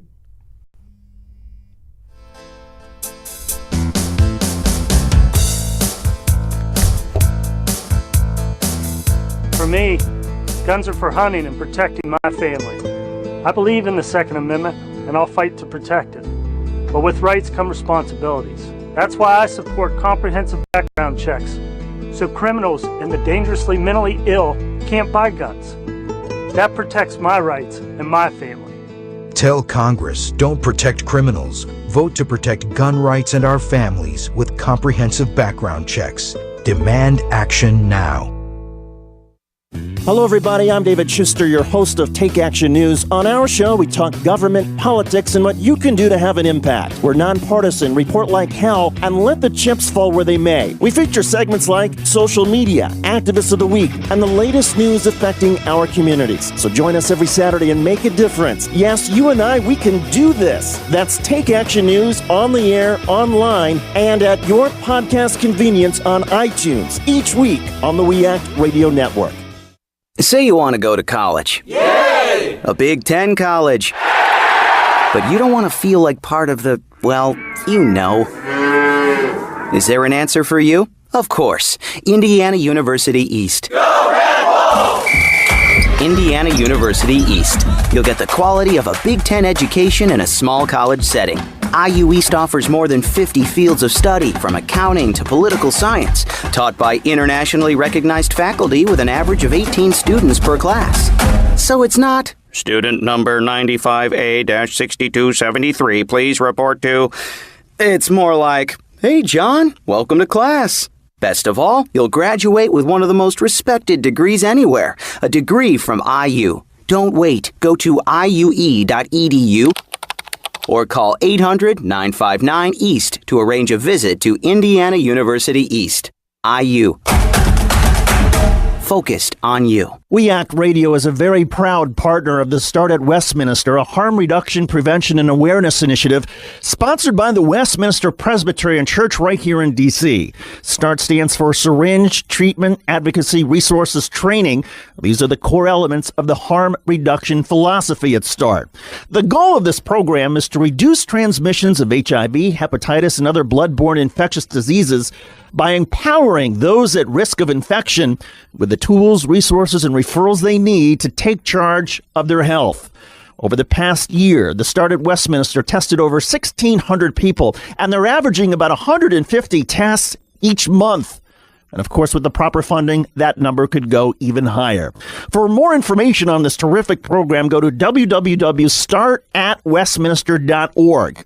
Or visit the Westminster Presbyterian Church, 400 I Street Southwest, right here in Washington, D.C. 100% success rate in modifying your home. Reach consultation. Set. Does this sound familiar? If you're in need of assistance with your mortgage, be careful where you turn for help. Loan modification scammers will offer deals too good to be true. Learn the signs so your life won't be turned upside down. Know it, avoid it, report it. For more information or to report a scam, call 1-888-9950 or visit HUD.gov/prevent loan scams. Our children are exposed to violence every day, in their neighborhoods, in their schools, even in their own homes. Exposure to violence can have a devastating and lifelong impact. Through community action and leadership at the national level, we're identifying the children who need our help. I'm Attorney General Eric Holder, and I'm asking those of you who have a role in a child's life to take action. Through your attention and early intervention, we can help children in need to heal, to thrive. Together, we can change their lives and their futures. Join the Justice Department in defending childhood.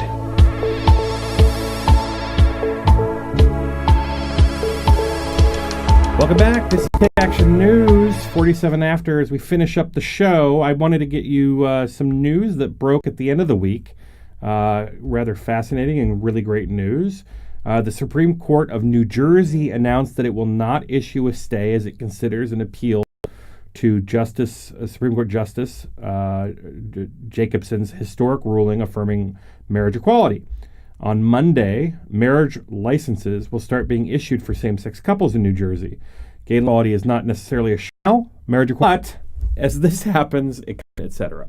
If you poll voters, the perplexing demographic problems that plague the Republican Party and how they're actually turning on their own of late is a friend of the show, Cliff Schechter. Cliff, thanks for joining us. My pleasure. Thanks for having me on, Karl. So that great news out of New Jersey kind of underscores the plague that's within the Republican Party, right? I mean, Republicans have kissed off their abilities with women and with independents because of the way they position themselves on issues. And it's not because of the issues themselves. It's because it makes them look dated, antiquated, out of touch, and just bigoted. Sure, and sadly, they are most of those things, right. Or at least the people who are pushing them. You know, they seem to have this sort of goal to get older, whiter, fatter, and more rural all the time. Well, and it's as if, at least when it comes to issues like marriage equality or climate change, when these issues are denied by conservatives and it makes them look insane to independents, moderates, women, it's as if they're saying, we propose legislation that will travel the earth to determine whether or not it's flat or round. I mean, that's the kind of eyeballs that you would get for saying something anti-gay from these voters, and yet it persists. These problems persist, and the Republican Party will continue to hurt and hemorrhage until it changes now or changes later. And they're going to have to hurt to do both of those. Right. Well, that's the thing, is they can hurt in the short term, which would probably happen because they'll have a bunch of their older, angrier base that won't accept gay marriage, that won't accept women's rights to reproductive equality, won't accept that people don't think you should be able to get a semi-machine gun just because you feel like it. Right. Other issues that sort of split us demographically at this point, where you've got younger non-white women, mostly growing urban, suburban people who are literally, the numbers are growing to the point where you're getting to, on a lot of these issues, 70% plus in agreement. So to some degree in the short term, they have to deal with their base and it would hurt, but at least they'd be looking to the long term of being a viable party. And instead, all they're doing is turning inward. And look at the silliness. I mean, when you're trying to fix your image, the debt ceiling debacle and everything that going around the last couple of weeks, Ted Cruz screaming about how it's going to lead to the end of the country as we know it, Michelle Bachmann, end of times. I mean, this is not the stuff that makes moderate suburban voters say, hey, I think that's a party I want to get with, Right. Well, let alone young people that are going to be an even larger pool of the voting population. So there's this great piece at Daily Kos that kind of points to the other piece of this, the other side of the coin, which is must be equally frightening for Republicans consultants as they look at numbers.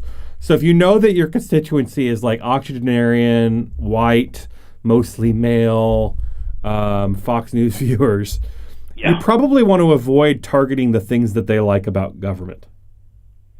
Yeah, you would think so. And the irony is that you've got Republicans who seem to be going out of their way to try to take a whack at Social Security and Medicare, which is a way they can actually alienate one of the last groups that likes them at this point.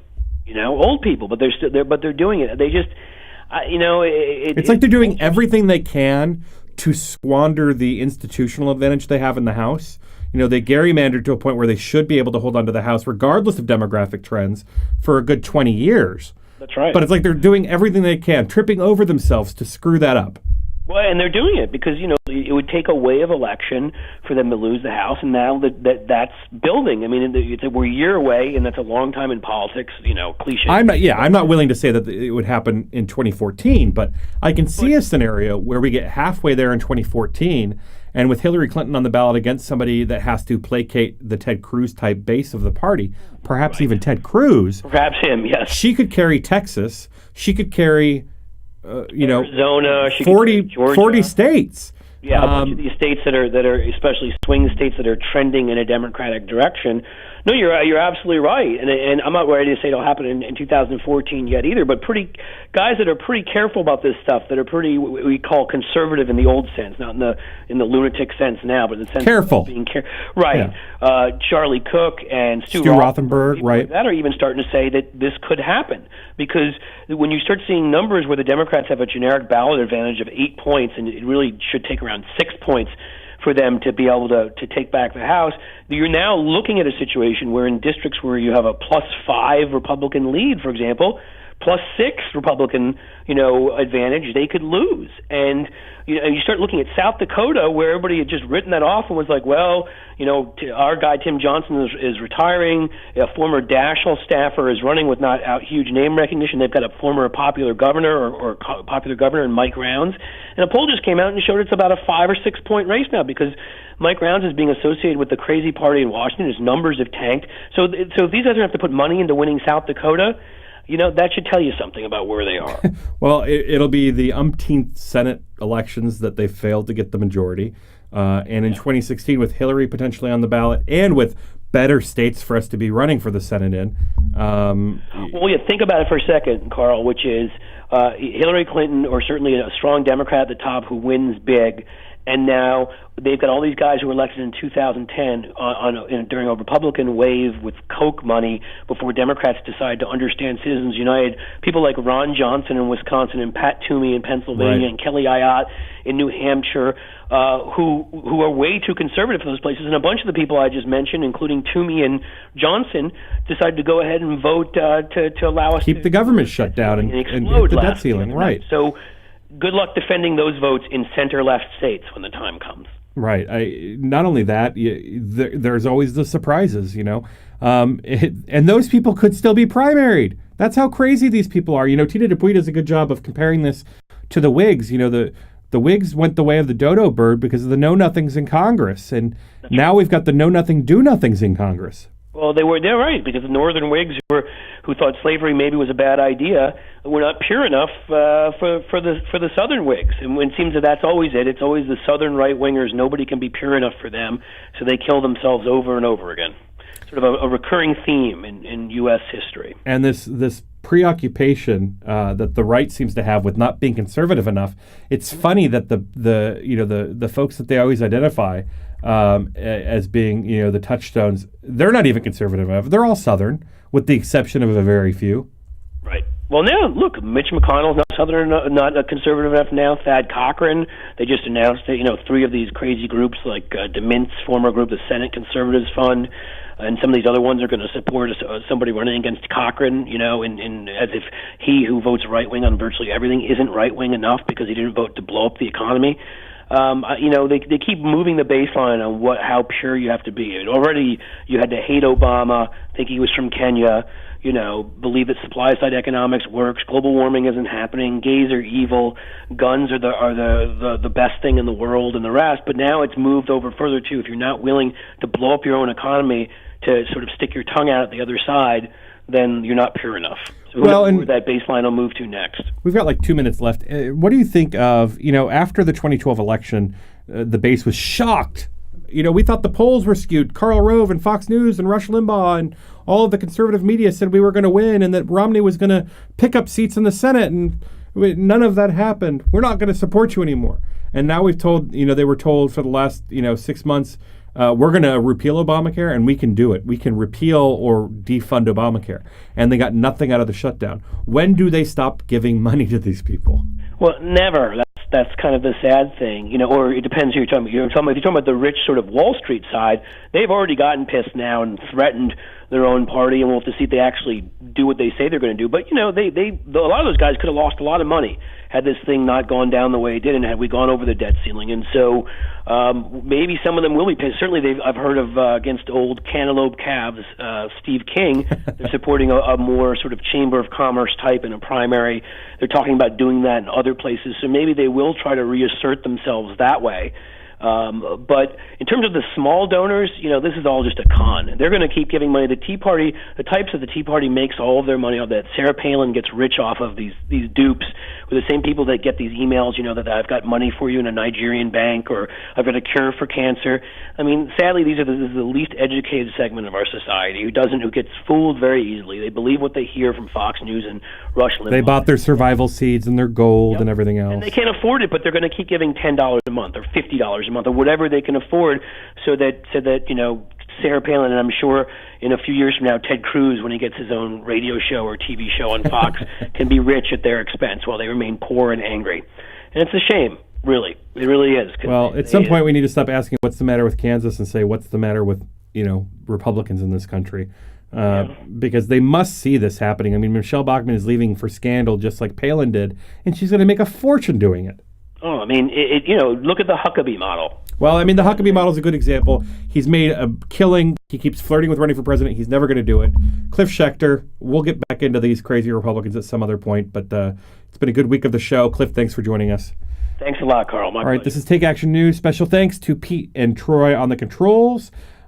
Stick around next week. We'll have another great edition of Take Action News, and we welcome you to join us and have it with us. Have a good one.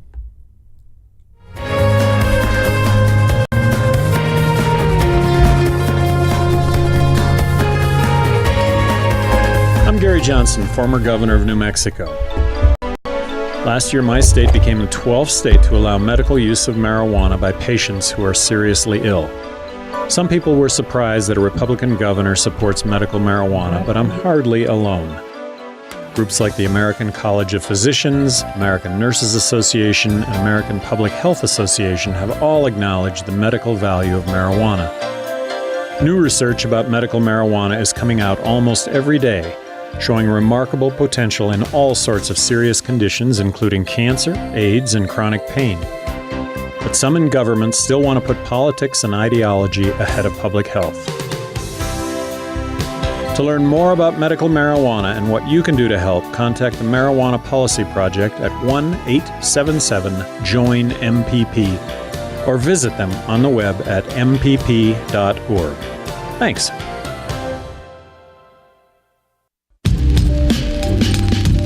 You're listening to We Act Radio, WPWC 1480 AM. Now get out there and do something.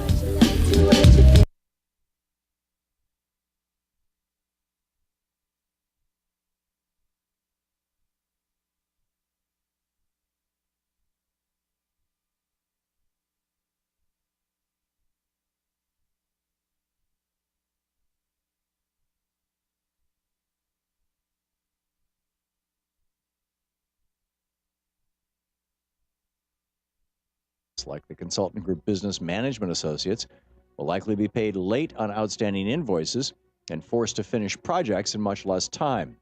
NASA researchers who were conducting experiments may have to redo preliminary work, which means they may miss their scheduled time to use important equipment. Private contract employees like line cook John Anderson were temporarily laid off during the shutdown, and they now find themselves short on much-needed income. The list of stories like these goes on and on as we learn about the millions of Americans who were hurt during the economic standoff. These are real people and real businesses who are suffering.